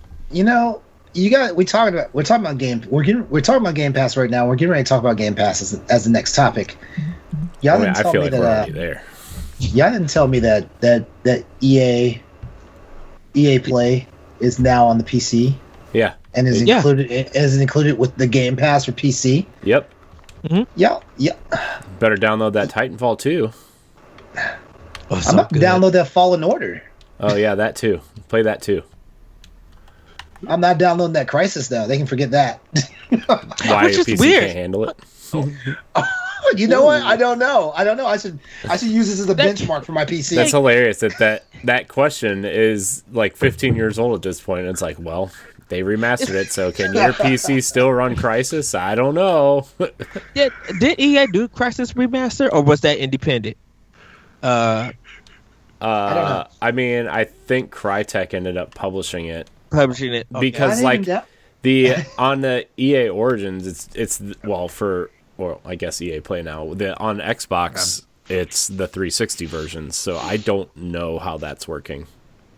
I don't know. But 2 and 3 is also there, right? Or just the first one? All 3 of them are on Xbox. I don't know about PC. Corey, I have a question for you that's Game Pass related. So, recently you saw Game Pass take on EA Play, and it's part of it, which is awesome. I absolutely love it. Do you think Madden's going to ever come mid-season in Game Pass? Mm-mm. Just wait till the end of the season, just like they did, unless it gets super terrible reception. Like, if I remember last year, it came during the playoffs. Last year, it came during the playoffs. This year, it waited until after the Super Bowl. And then it was like another month even past that. It was. I wonder if that has to do with, like, this was the first time they had 2 versions of the game, and they wanted people to buy the Series X and PlayStation version. Because I think it just I think it dropped to $19.99 this week or last week. I don't know. I got it on Game Pass. It was during the price anymore. During the playoffs, they do the playoff sale of, hey, do you want to play the playoff matchups? Here it is for $19.99 or $24.99, whatever it is, and then they go from there. So, but then like this year, because of EA Play, it just came straight to Game Pass, which was awesome. It's really cool. I've been enjoying the heck out of it. I mean, took my Bears to the Super Bowl. To be fair, like I mean, to that point though, NBA 2K21 is on Game Pass, and that was an early one too. It was there like a month ago. It showed up. And then PGA Tour 2K or 2K21 PGA Tours coming. Yeah, I think they said to kick off June. Yeah, so that's only 5 months after release. Yeah, which is huge. Yeah, so I mean, I don't know. I mean, I know EA wants to suck up as much money as they can before they put stuff out, whatever. But yeah, I don't know, man. I just don't know. I think or go ahead, Ed. Oh, I think it's a 6-month kind of thing. Like after 6 months, they'll put it out before it hit EA. They try to make as much money as I can, and then they'll hit the EA Play stuff for it. Well, I wonder also if it's a license issue too with their licenses, because I know that the Star Wars, Squadrons was pretty quick after release, but Jedi Fallen Order was almost like over a year. So. Then I think it's because of how much sales it was doing or how popular it was. I mean, it was pretty popular. Fallen Order was pretty popular. But I think sorry. Or go ahead. I was going to say I think they did it because of the Xbox Series X and PS5 releases were coming soon, which, by the way, are not part of Game Pass. Wait, what was that? The Jedi Fallen Order. Yeah. So here's my hot take for the week, right? I think Ubisoft screwed themselves by putting themselves on Game Pass. Here's why: because they were building a decent enough subscription-based service that it was like, who? Who? EA. Oh, I think EA kind of screwed themselves by putting it up, by teaming up with Game Pass, because they were building a pretty decent subscription service just on their own titles. It was cool. I mean, it didn't have a ton of stuff, but you can still do the premium one where you get everything day one through EA. But this is the one problem though. I'm just like EA did the same thing for Stadia, and let's see, look how that turned out. You know. Stadia is not even doing it. Stadia didn't even trust in their own games, let alone. True, but when we think about this with like EA and Ubisoft going to Game Pass, I'm like, y'all put y'all stuff out for Stadia because y'all believed it more. I thought it would have been smart for them to go with Game Pass first, then do Stadia, because Stadia at the time still didn't have their stuff together, in a sense. See, I would love to know the number, and I know that it's astronomical. How many EA Origin is it Origins? Is that the premium now? Is it the premium service? I don't know what it is. I honestly have no idea. But okay, look at how many people are playing EA Play right on Game Pass versus how many are actually spending that extra money to subscribe to it. They can't be making any money. They just can't. Everybody that I can think of would rather wait until it comes to Game Pass, play it there. Like, gamers aren't in a huge hurry unless it's just a blockbuster title. And let's face it, EA really doesn't have those. I mean, Fallen Order is an exception, but like Ubisoft is kind of in the same boat, right? Like, so like Ubisoft is coming out with Rough Riders here in a few weeks, which is awesome. Can't wait to play that. That's going to be cool. But like, nobody's jumping at the bit of like, oh my god, that's going to be my game of the year. But that's what they're spending so much. Rough Riders. What is that? That is the steep spring version, basically. So it's going to incorporate snowboarding. Are you talking? Oh, sorry, my bad. I keep. Wait, hold on. Riders Republic is correct. Riders Republic. Yeah, it is correct. There was Rough Riders was originally a title that was thrown out. There was rumors that was the original working title of that game. like nobody's sitting there saying, "Oh man, I have to play this day one." Like it's going to be a cool game. I've had the opportunity to test Steep, right, and I've gotten to play a little bit of Riders Republic, like just the snowboarding part. They haven't given us anything in like the alphas to test, but it's like it's going to be a cool game. But it's not going to be anybody's. I have to buy this game day one. So Ubisoft, EA are both at this point where it's like, I think they're losing money by even keeping their streaming platform going. They should just give it to Game Pass and say, Game Pass, you guys clearly own this market. Take it. I think the thing with EA is that they don't care if they're losing their money because they're making it in microtransactions. The FIFA Ultimate Team. Surprise mechanics is what they're calling it. Well, and they're gonna explode again in 2 years with NCAA football. Like, I mean, NCAA football is going to fund EA. It's like. And Corey, I don't know if you remember the story from last year of EA actually is going to have competition now for the NFL because 2K got their rights back. Yeah, but it's not a simulation game though. It's not a simulated game, but the NFL is again looking at the EA contract because the EA contract's up in 2 years for Madden. And with the new collective bargaining agreement, like we saw just the huge TV deals come in, where like the TV deals are now worth $10 billion a year. Like EA is going to have to pay through the roof to get the simulated rights to the NFL. I mean, it's going to be a similar but different enough thing like the NBA or not NBA,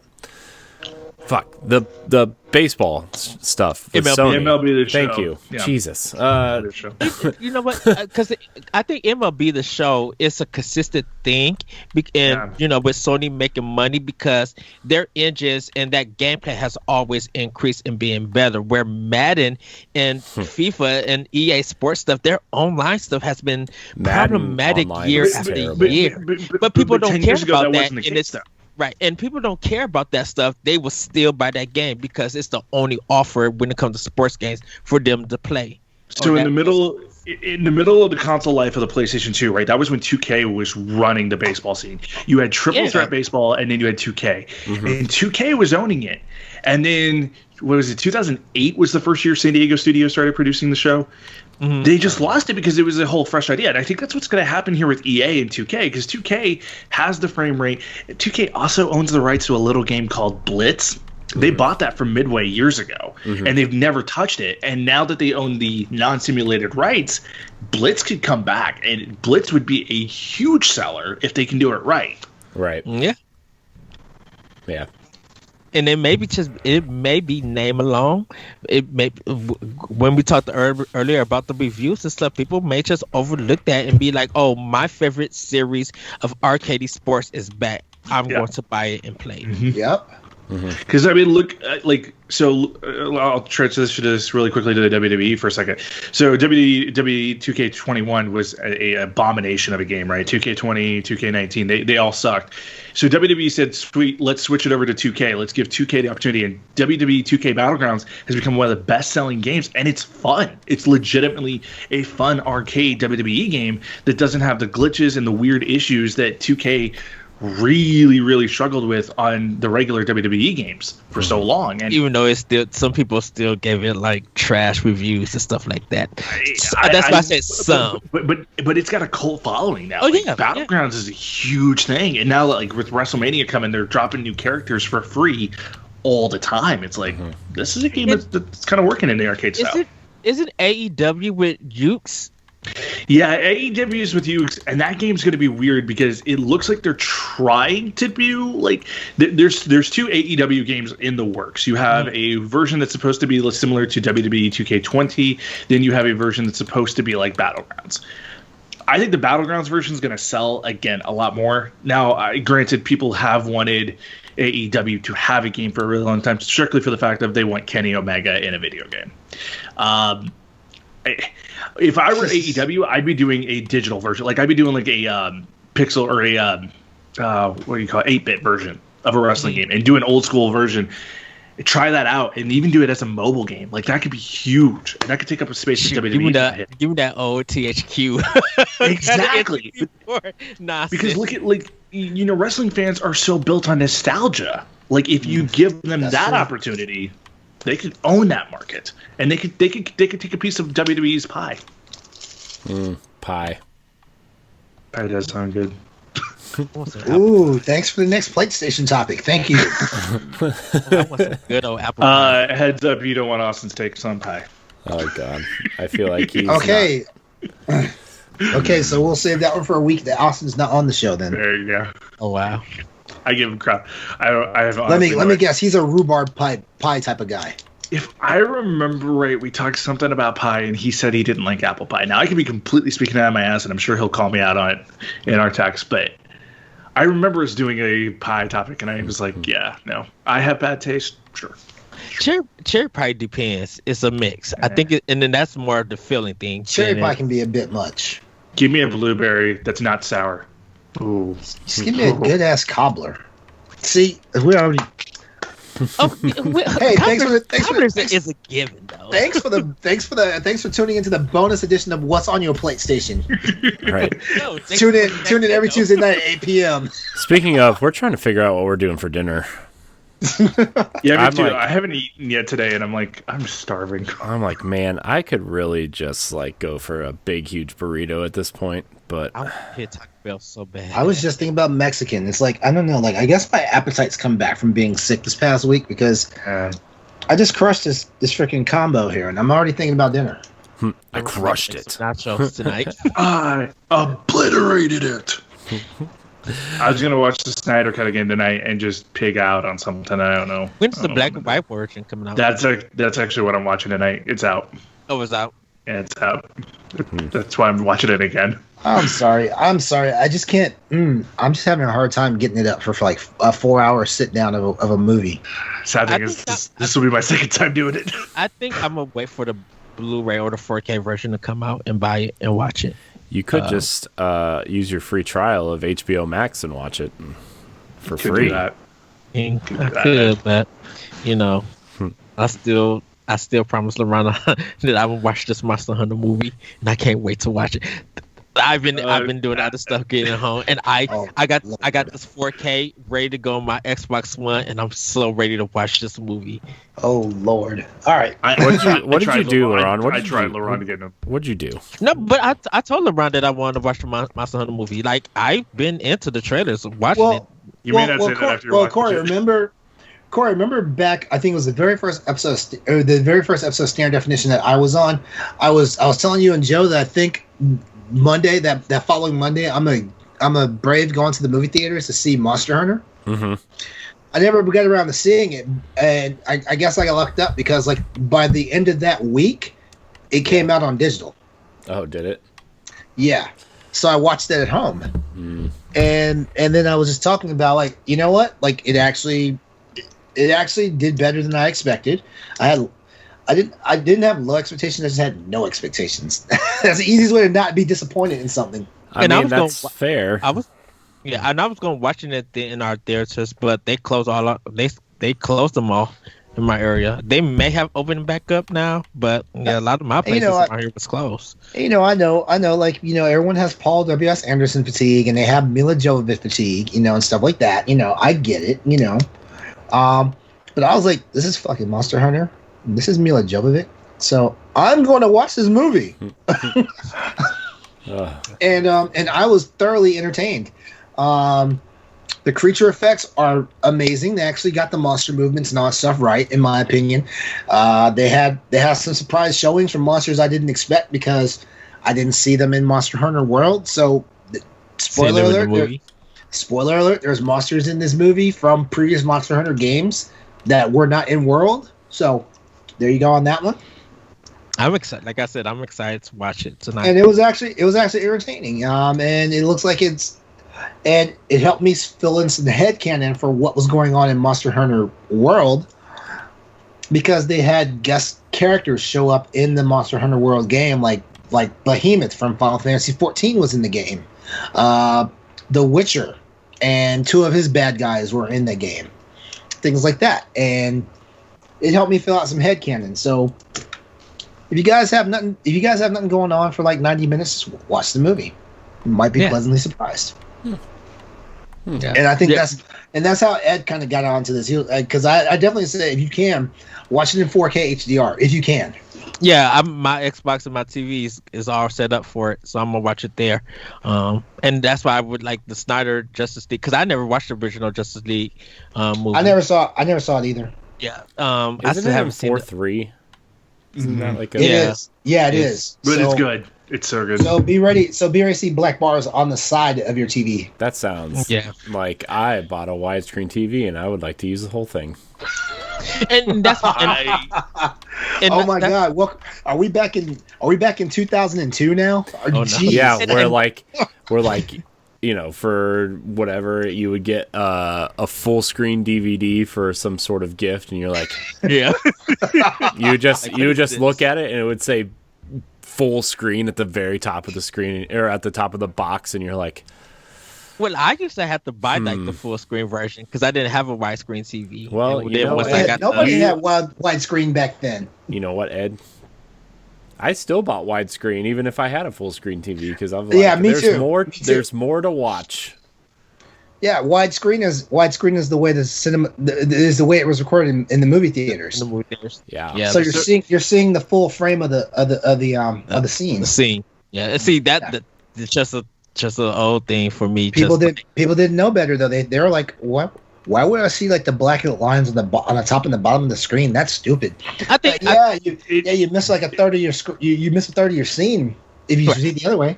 I think that's why when the Snyder cuts come out like on media, I think they'll hopefully they add the widescreen version. They won't. It's so weird because like when you see like the full or widescreen version of Wolverine, you just see Deadpool the entire time on the side flipping him off. I mean, it's just crazy. I need to buy that second Wolverine movie again. It's on Disney Plus. You could just watch it. I don't know. I wanted to see. You don't need to buy stuff, Ed. Like you can do it it's so much just cheaper. I mean, that's I'm a media. Have you not learned anything from COVID? Did we just not talk don't about? go to stores, man. Did we not just talk about digital media being gone? It's so convenient, just you have that know. Like I don't buy every birthday know what? ice cream That's the special, role of the- even though they're all amazing. That's the roll of the dice you have to take in this. Yeah. We're in the wild west of media right now. Like you don't Exactly. like it could be here today, gone tomorrow, back next year. Like, Yeah. you He's just don't speaking know. truth, Ed. Look, I love you guys. I'm about to head out and go to work. No, Ed. No, Ed, you're not allowed to go to work. Daddy LeRon. Be like the guy that your job finally got rid of. Look, I'm the only black male that's in the store. I had to. We went from 50% to we went from 100% of black people To 50. to 50 now Wait, what? You're the only black male in that in store? the whole store. You hired a I was white about to girl. say- Did you I was about to hire? say- Did I was you about to hire a say- trashy white girl? Is that what you did? Is your name Tammy Lynn? Ooh. Tammy Lynn. Oh my god. Does the white girl that works at your store? Do they have two first names, like She Mary pregnant. Jo or Mary Lou. yeah? Just saying. She Not pregnant. yet. She says she's going through a phase because she's only Jessica dating Lee. black guys. Not yet. We had Elisa, but she's leaving, and that's a whole nother story. Let But, me guess. she's the You don't most have two pregnant. names. You can't stay. well, everybody who's watching, guys, find me on Twitter at that retro. Check out Nintendo Pod Block. Boss, I will talk to you later. Logan, I'll holler at you. LeRon, I'll holler at you too. I love you guys. Yeah, hurry up and start Monster Hunter. Huh? Hurry up Yeah. and start Monster Hunter. Yeah, I'm about to go. Yeah, when I get home, I'm about- gonna fix my pizza and my drink and get ready to I watch want- it. I want I'm about to pizza so find. I'm about to find Dan and reenact that meme that he put up on Twitter yesterday. Which one? The one. Oh, dude, it was great. The one. You know. The meme. The one from the David. Dan put up a meme.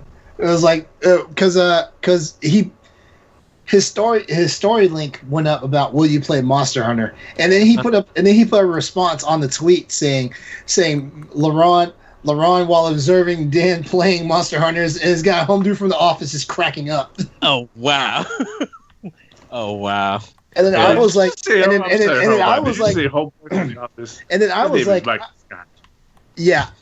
then I was like, why would you say that? I am a completely fair gamer that I just wanted to see people have fun, and it was the Agatha meme. Oh well. To which I replied, Yeah. He says as he watches me and Dan struggle to even get one kill. Exactly how that would go. Yeah. Yeah. I love you guys. I will holler at you guys later. You guys have a great weekend and everything. Have a good day. Have a good day at work. Don't get stressed out. Bye, Ed. Bye, guys. No, Ed's gone. I'm just He's kidding. still there. I know. That was the joke. Look, that's what I waited for. Bye, He's like, I was gonna leave, but he's gonna talk shit. bye, guys. Bye, Ed. All right, guys. I guess it's time for video game 20 questions. You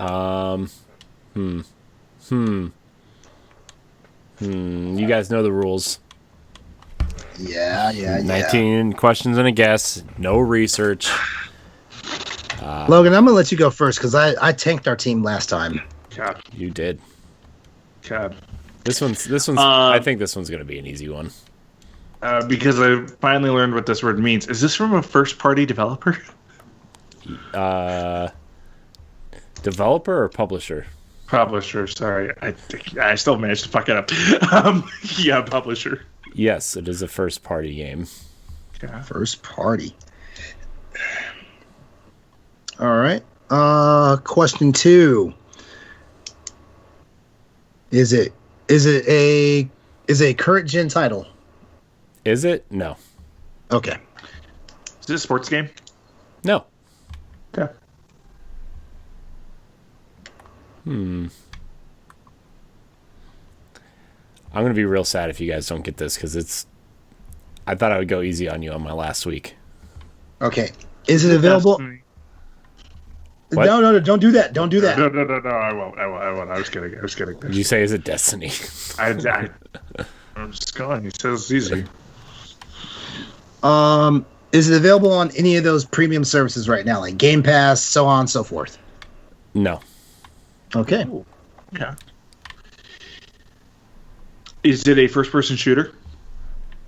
Oh boy. No. No. It's not a first-person shooter, but is it a first-person perspective game? Is that your question, LeRon? That's my question. Yes. That's number 6, by the way. It is a first-person perspective game. First-person game. All right. Is it VR? No. Not VR. Although it would probably be really cool in VR. Oh, okay. LeRon, I've got another question if you... Go ahead. Do it. You guys can discuss your questions. LeRon, do you think it's No Man's Sky? Doesn't Wait, that do have, I think it's... Yeah, doesn't that has a PSVR version, I thought. It doesn't. No, it might. I don't think it's No Man's Sky. I don't think so. But is it... Okay, Corey, is it an exploration game? Good question. That's... No. Okay. That's... Okay. No. So exploration is not its core a core mechanic of the game. Okay, I didn't mean to struggle with that question. No, it is not an exploration game. Okay. Sorry, I didn't want my... So it's more like a linear... It's more like a linear game. Okay. How many questions is that? That was 8. All right. First party title, first person game. It's not VR, it's not sports, it's not current, it's no exploration. It is not available on a premium service. That's kind of weird. It's odd.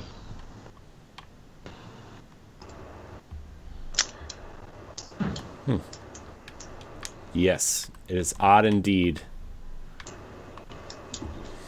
Corey says he has a good idea that we're going to get this one, so it's not this. I would be shocked if you guys didn't get it. Although I said that the last couple weeks and then you didn't. So, whoops.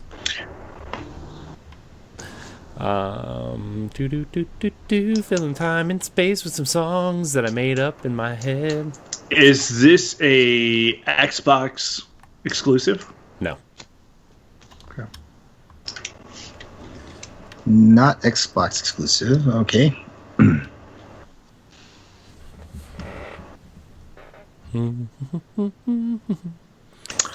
Oh, you know what? Oh. Is it considered science fiction? No. Question. No, No. no. No. Is this a mobile game? So Is this a mobile game? No. Yeah, is this a mobile game? Okay, dang it. I was thinking Pokemon Go for a second. Because like that hits criteria. God. not mobile. Wait a second. First party game. Oh yeah, I'm a dumbass. I shouldn't even ask that question. I just realized. I'm a dumbass. I mean, they have a first person. The Minecraft is on Xbox. It's an like a Microsoft game. Technically, it's on mobile. It's not first party though. It is. Minecraft is first party. It's published by Microsoft. Published by Xbox Game Studios. Big old splash screen. Oh, it is. Oh, okay. I don't play Minecraft, so I wouldn't know. Why not? Because my stupid ass was thinking RE7, and that is not first party. Oh yeah. He's not wrong.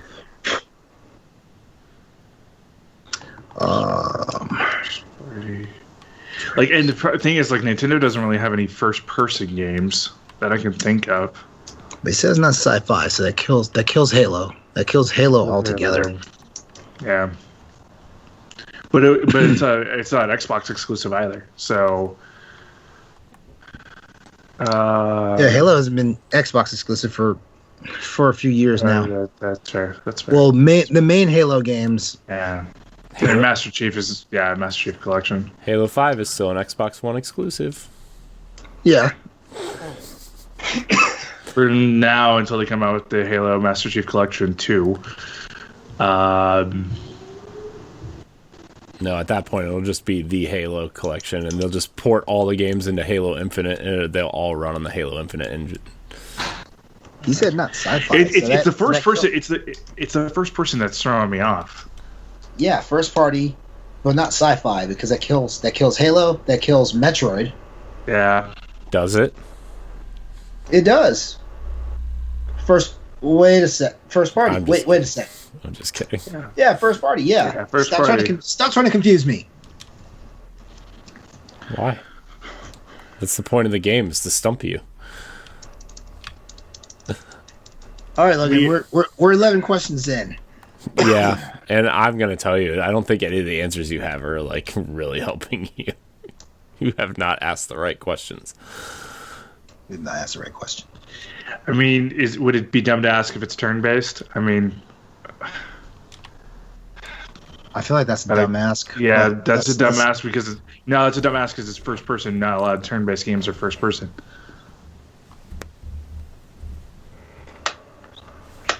It's that first person first party. That's what's showing me. I feel like this is why do I feel like this is a damn Nintendo title? I mean, you could ask if it's a Nintendo exclusive. I mean, that's a question we could ask.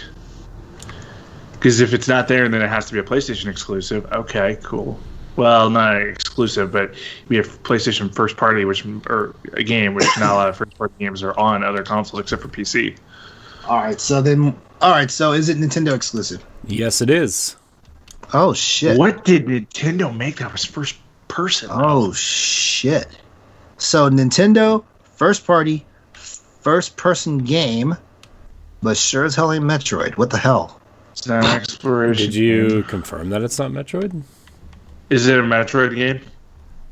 Is it part of the Metroid series? No, it's not. He said it was not sci-fi, so I wasn't asking that question. My apologies. My apologies. My bad, LeRon. That's okay. That's okay. How many questions are we at now? 14? This next one is 14. Yeah. First party, first person, Nintendo exclusive. Jet Force Gemini, was that a freaking first person game? No, it was not. It was not. But that was also sci-fi, so that would have been a dumb question. Yeah, and Star Fox is sci-fi. Wait. Corey. What? Technically, horror games are sci-fi, but is this a horror game? No. Not horror. What about, okay. Hey, could it be like a game like Splatoon? Because Splatoon has a first-person mode. But no first Wait, person. is that your question for me? No. Yeah, that's for you, LeRon. Okay. Like, yeah, I wasn't like, thinking Splatoon. Because it wouldn't be that. Because it wouldn't have we already asked if it would be a first person shooter, and also Splatoon is current. oh, that's true. Yeah, Splatoon is current. First one wasn't. Was it? What was it on? Wii It U. was on Wii U. It was. I thought Splatoon was a freaking Switch title. Splatoon 2 is. Okay. But did Splatoon 1 actually have a first person mode? That's the real question. I don't know, does it? See, because he said it wasn't. Okay, I'm just gonna give you this. Splatoon does not have a first person mode except to look around the city, which I wouldn't really consider a major first person mode. Because it's not a sports game. Because I was kind of thinking like there is a boxing mode within Wii Sports. It could have been. Wait, did we ask if it was a shooter? Yeah, we did. Okay. That was question I like 2 no. or 3. Okay.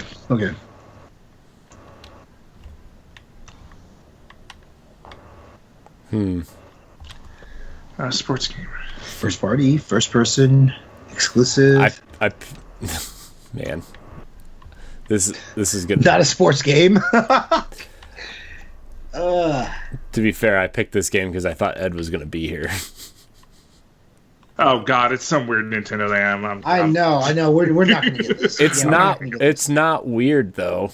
Is the problem? But I have heard of it. That's yes. the thing. Because yes. Even I would have heard about it. Everybody's heard of this. I think we would have heard about this game because look at who we represent. We represent Boss Rush. Of course we would have heard about this game.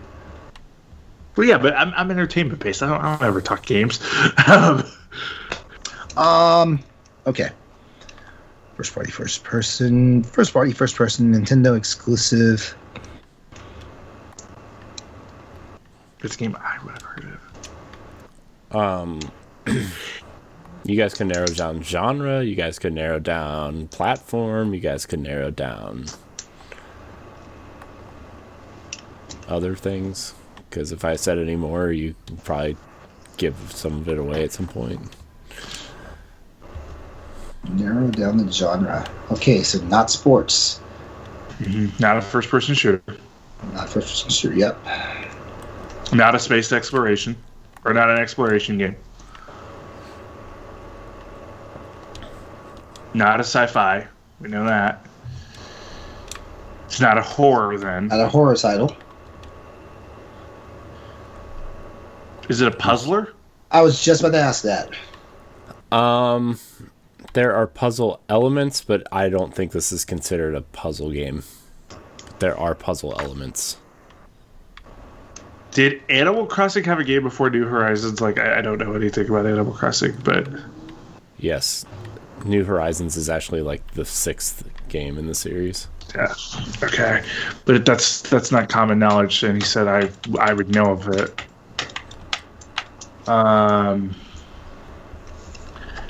Trying to think of all the Nintendo first-person games I know of, and yeah,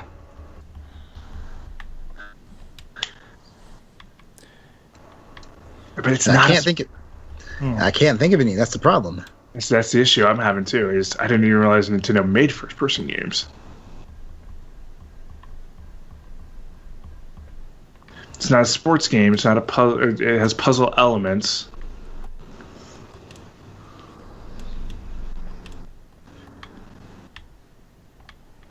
Puzzle elements in a first-person viewpoint. Mm-hmm.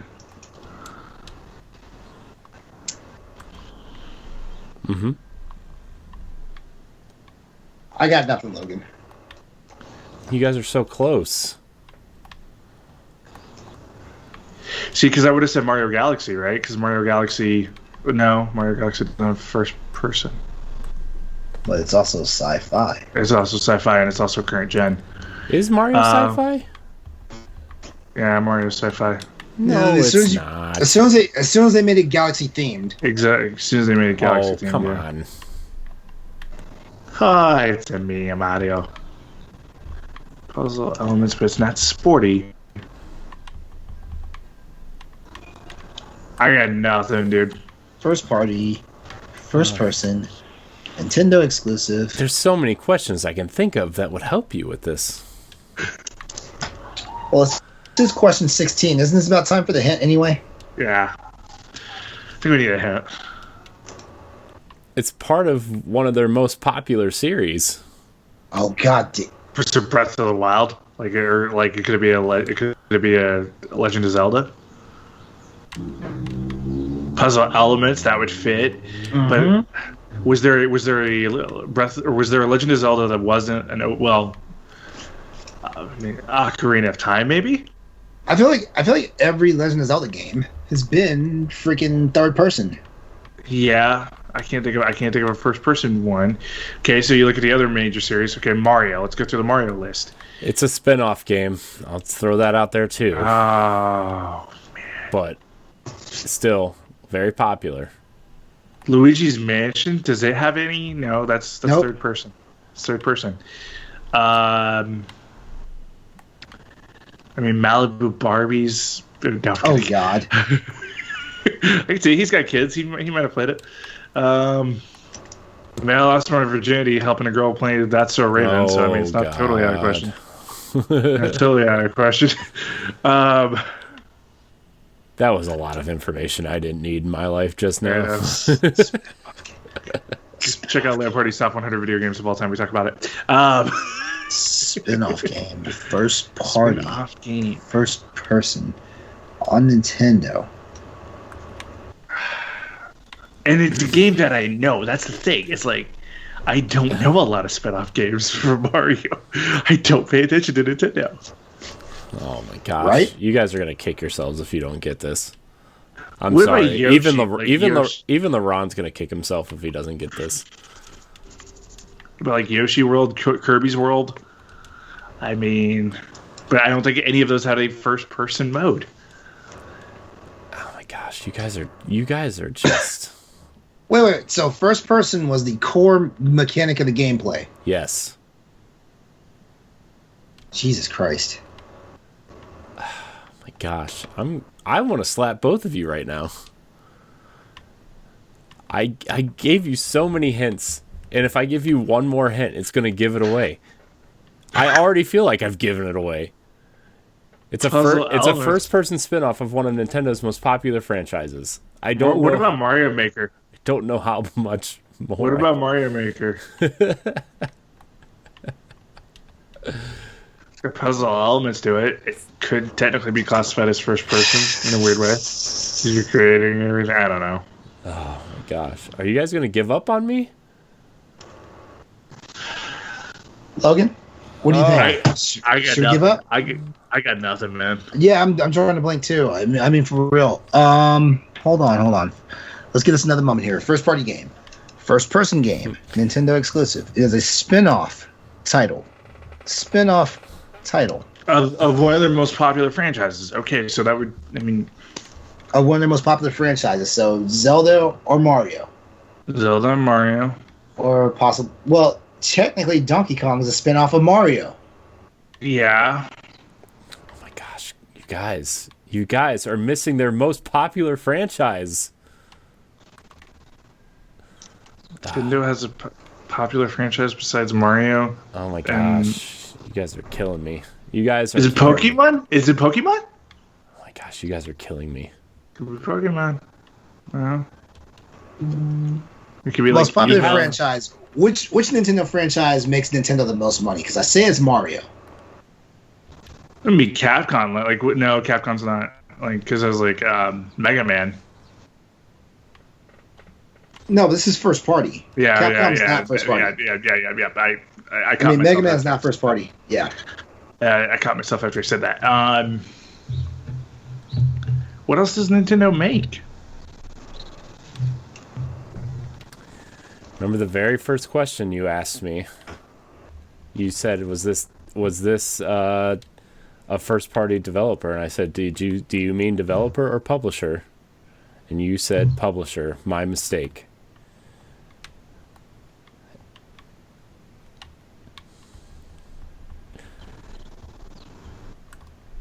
I got nothing. I got nothing, dude. Yeah.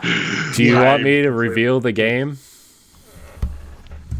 Yeah, because Yes. I'm not gonna get it. All right. Let me prepare to embarrass you. Incredibly. Give me one more hint. Nope. He says if he gives one more hint, we'll get it. Yeah. I mean, give us one more hint. We still might not get it. Let's be honest. Gosh, I feel very sad right now. I feel very sad right now. Give us the most obtuse hint you can give us. Yeah. It's on rails.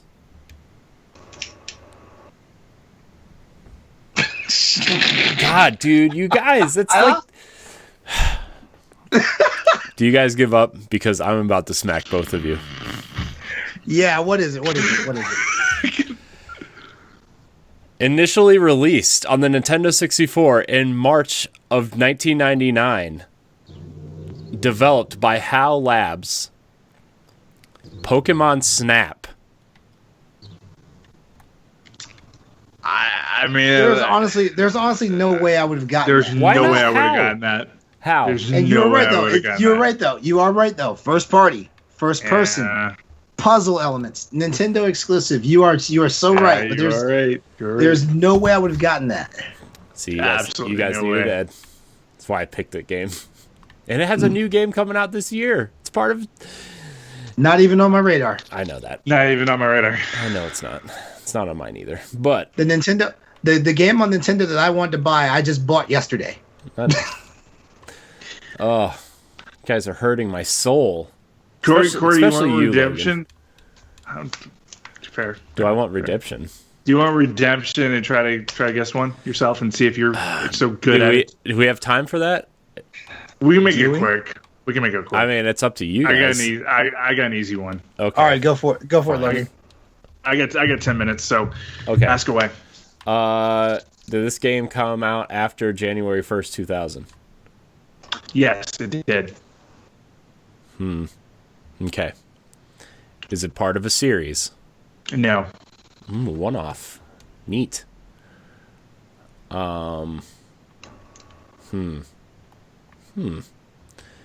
Is it multiplayer?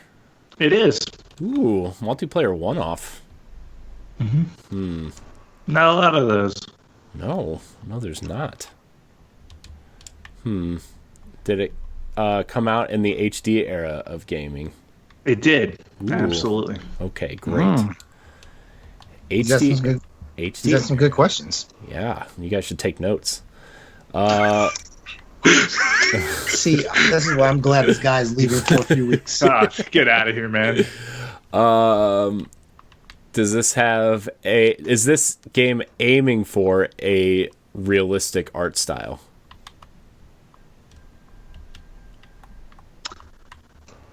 Kind of. Like, there's elements that look realistic. There's some that look absolutely not even close. Is this well, shoot, multiplayer. Is this is it oh man. Is the multiplayer aimed more towards competitive play? Yes, Okay. absolutely. Okay. Absolutely. Ooh, okay. Is this a first party title? No. Okay. So third party, one off multiplayer And competitive. Austin, this time I know what first party means, you douche. Okay. Yeah.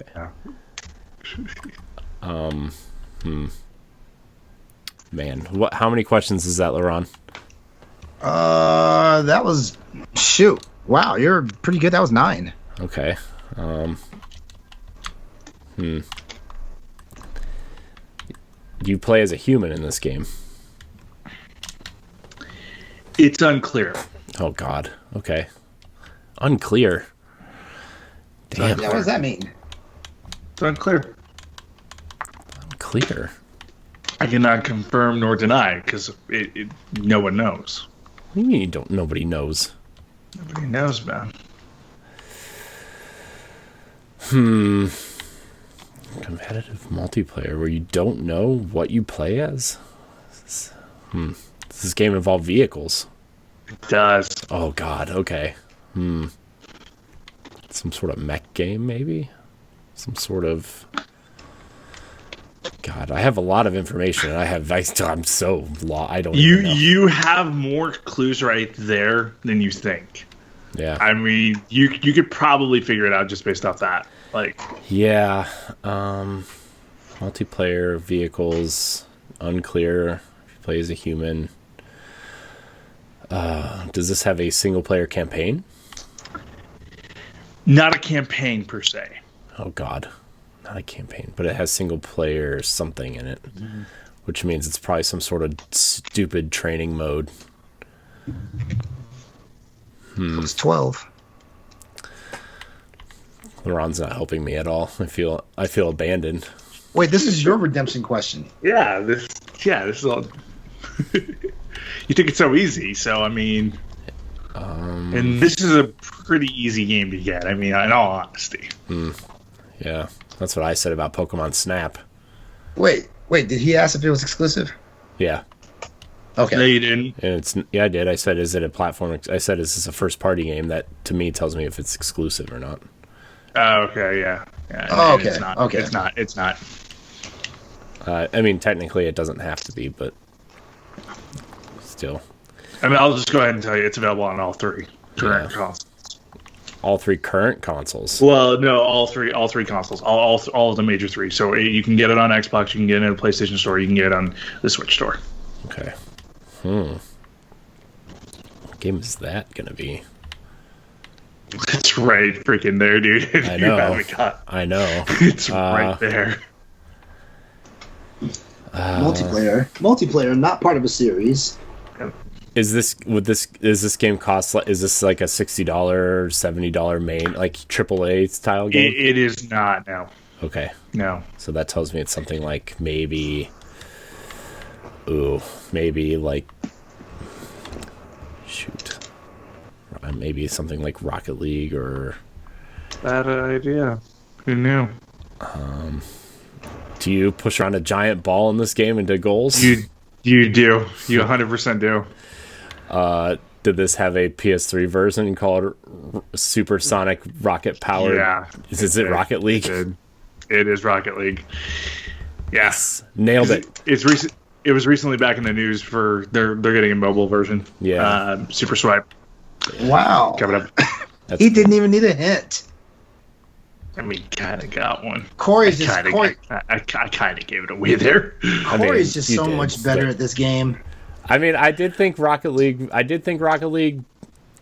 Like after I said vehicles, and you said you were unclear if you played as a human, because like I think Rocket League, they're supposed to be.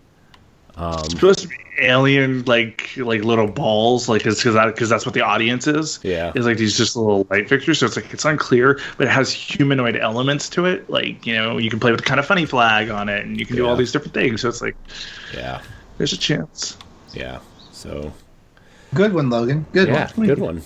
That was Corey. I don't know about yours, but yeah, good one, Logan. Thank you. I feel like I won. No, though, if Ed had been there, we would have gotten that one on like the. Yeah, we would have got that one. Yeah. And it's Ed's fault we didn't get that. We can't take that on ourselves. It's Ed's fault. Yeah, it is Ed's fault. Ed, it's your fault. Ed, it's your fault, buddy. Well, that was fun. Yeah, it was fun. Anyways, Corey's on a damn streak now. I am 2 in a row. Wow, we couldn't even send him home to the brand new baby defeated. Damn. Yeah, I am defeated because I don't get the podcast for like a month. I'm very to be all honest, like as excited as I am to have, excited I guess is. I don't know. I'm happy that we're having a baby, but I'm kind of sad at the things it's going to take away from me, like podcasting. You're bringing life into the world, dude. You get another person you can teach about video games, and another person you get to watch grow up. Yeah, right there. I'm excited. It just I'm sad. I'm going to miss all you guys for a couple weeks. It's going to be another Browns fan is coming into the world, and those are very rare to find these days. So it's like, celebrate it. Yeah, it's fair. It's fair. Anyways, I hope that you guys enjoy your time without me. Most people do. Jesus, dude, you're so dark. It's like you're like Eeyore, man. Like, do you have just like huge amounts of people? I know he made it sound like he's the most incorrigible person to be around. Dude, I message you every day. It's like clearly I like you, man. Yeah, I damn near message you every day too. Shit. I have no friends. I'm just kidding. Like, I'm mad out of love, man. When I message you mad, it's out of a place of love, not like fuck you, Corey. Like, I've never said that. Okay, so everyone that knows what they're doing knows that they're editing their own shows, right? I hope so. I've been.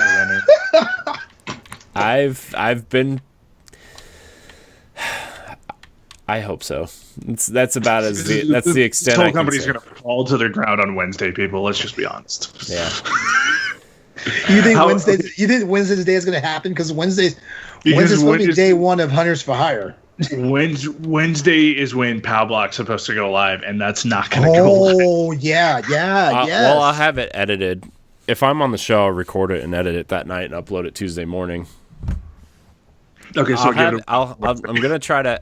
Here's the thing. I think Jesse and I are going to record Arsenal X tonight on this bow of a Sea of Thieves ship is the idea, which I don't know how that's going to go audially, but that's going to happen. I don't know how that's going to happen, Logan. I just don't know. Turn the music off because like the music is really annoying in that game. Yeah. And then I'm going to try to be on the other shows this week just to get a last. So I'm going to be doing like, let's see, Tower Casuals Thursday, this and Arsenal X this week or today, Standard Def tomorrow, Pow Block Monday. If you want to get in on an early episode of Land Party, I mean, we are with WASD tomorrow at 6 p.m. I know. It's the only thing is like I don't know. You're a mega episode too. I can't really do anything until like 8 p.m. That's right. Because of my kid is a child. Can't take care of herself. She's a monster. It's cool. She's the worst. She can't take care of herself. She's still... You're going to... Okay, here's the deal. Corey, you're talking all this shit now. Wait until you're like, 20 years from now and you don't have any hair whatsoever. I know. Instead of like, the little scruff you have now. And it's just take care of you, man. Like, it comes full circle. You love your kid. Just say it. I know, I do. She's great. Except for when, they destroy my stuff. Your stuff becomes their stuff. It's why, you pull out. Oh, God. That was bad. I'm sorry. I shouldn't have said that one. Speaking of pulling out, we're going to pull out of this episode. I want to thank everybody for watching and or listening to this episode of the Boss Rush Podcast. Remember to like, subscribe, share, rate, and review wherever you listen to us on. If you're watching on YouTube, hit that subscribe button. If you're watching live on Twitch, make sure you... Just going to ignore all that. Make sure you hit that follow button. You can find the show every Monday on your podcast service of choice and something else, I'm sure. BossRushGames.com. Check out all of our content. Logan, where can we find you? Find me on Twitter at Logan Corkins or Land Party on BRG. Check out our merch store. It's cool. We give 100% to charity. So check it out. Nice. LeRon, where can we find you? Exodus 803 social media. Tuesday nights, tune in twitch.tv/Exodus 803 for the podcast of Crossroads, the PlayStation show. Tuesday nights, 8 p.m. Eastern Standard Time. Be there. It's the best place to be. On be Tuesday there night. or be square. Ha. Right. Unless you live in Japan, which is squares except. So, no, circles except. I lied. Whatever. Shut up. I'm out. I'm done. I tried to make a really good PlayStation joke and it fell flat on its face. That's what you get for blowing up the PlayStation guy's spot with your 20 questions today. You know what? Yeah. Be better at 20 questions. Ask the right questions. Oh no, he didn't. I mean, no, he didn't hit us. Snapping no, he didn't. No, he didn't hit us with the freaking Boss Rush slogan for how we should be playing 20 questions. Wow. Right. Be better in all aspects of your life, including your game of 20 questions, LeRon. Anyways, you can find me at IamCornHD on Twitter. Follow me if you want to see some baby pics, I guess, because that's going to happen very soon. Next live stream's coming from the delivery room. Holla. I mean, my wife would murder me if that happened, but yes, it could. I'm waiting for the day when some Twitch streamer just does that, because you know it's going to happen. No nipples on Twitch, even baby nips. Check out our family of shows. Check out all of our content. Lots going on right now that I am excited for, and yet very sad that I won't get to be a part of the next few weeks. So, LeRon, I think I need to get you a lot of the passwords and stuff for Boss Rush for sure. But like I said, Logan and Ed and LeRon, I'm going to give you all the passwords and just the assets in general, just in case something happens, or what if just in case shit goes down. What if they give me drugs and I find myself passed out in Aruba somewhere? You know what I mean? I would love an epidural. I mean, that would be a fun time. She's not getting an epidural. She's getting a spinal because we scheduled a C-section. Have you ever been to Chipotle though, and like you had that build up, and you're like, man, an epidural would help me pass this so fast. Yeah, that's fair. Stop it! I ruin every episode. That's why I don't come on. I know. Oh man, Logan, I missed you. I missed you, man. Anyways, thank you guys so much for watching, and until next time, we love you. I'll see you in a week or a month or whatever, however long this takes. I don't know. Somebody stop me. Press the stop button.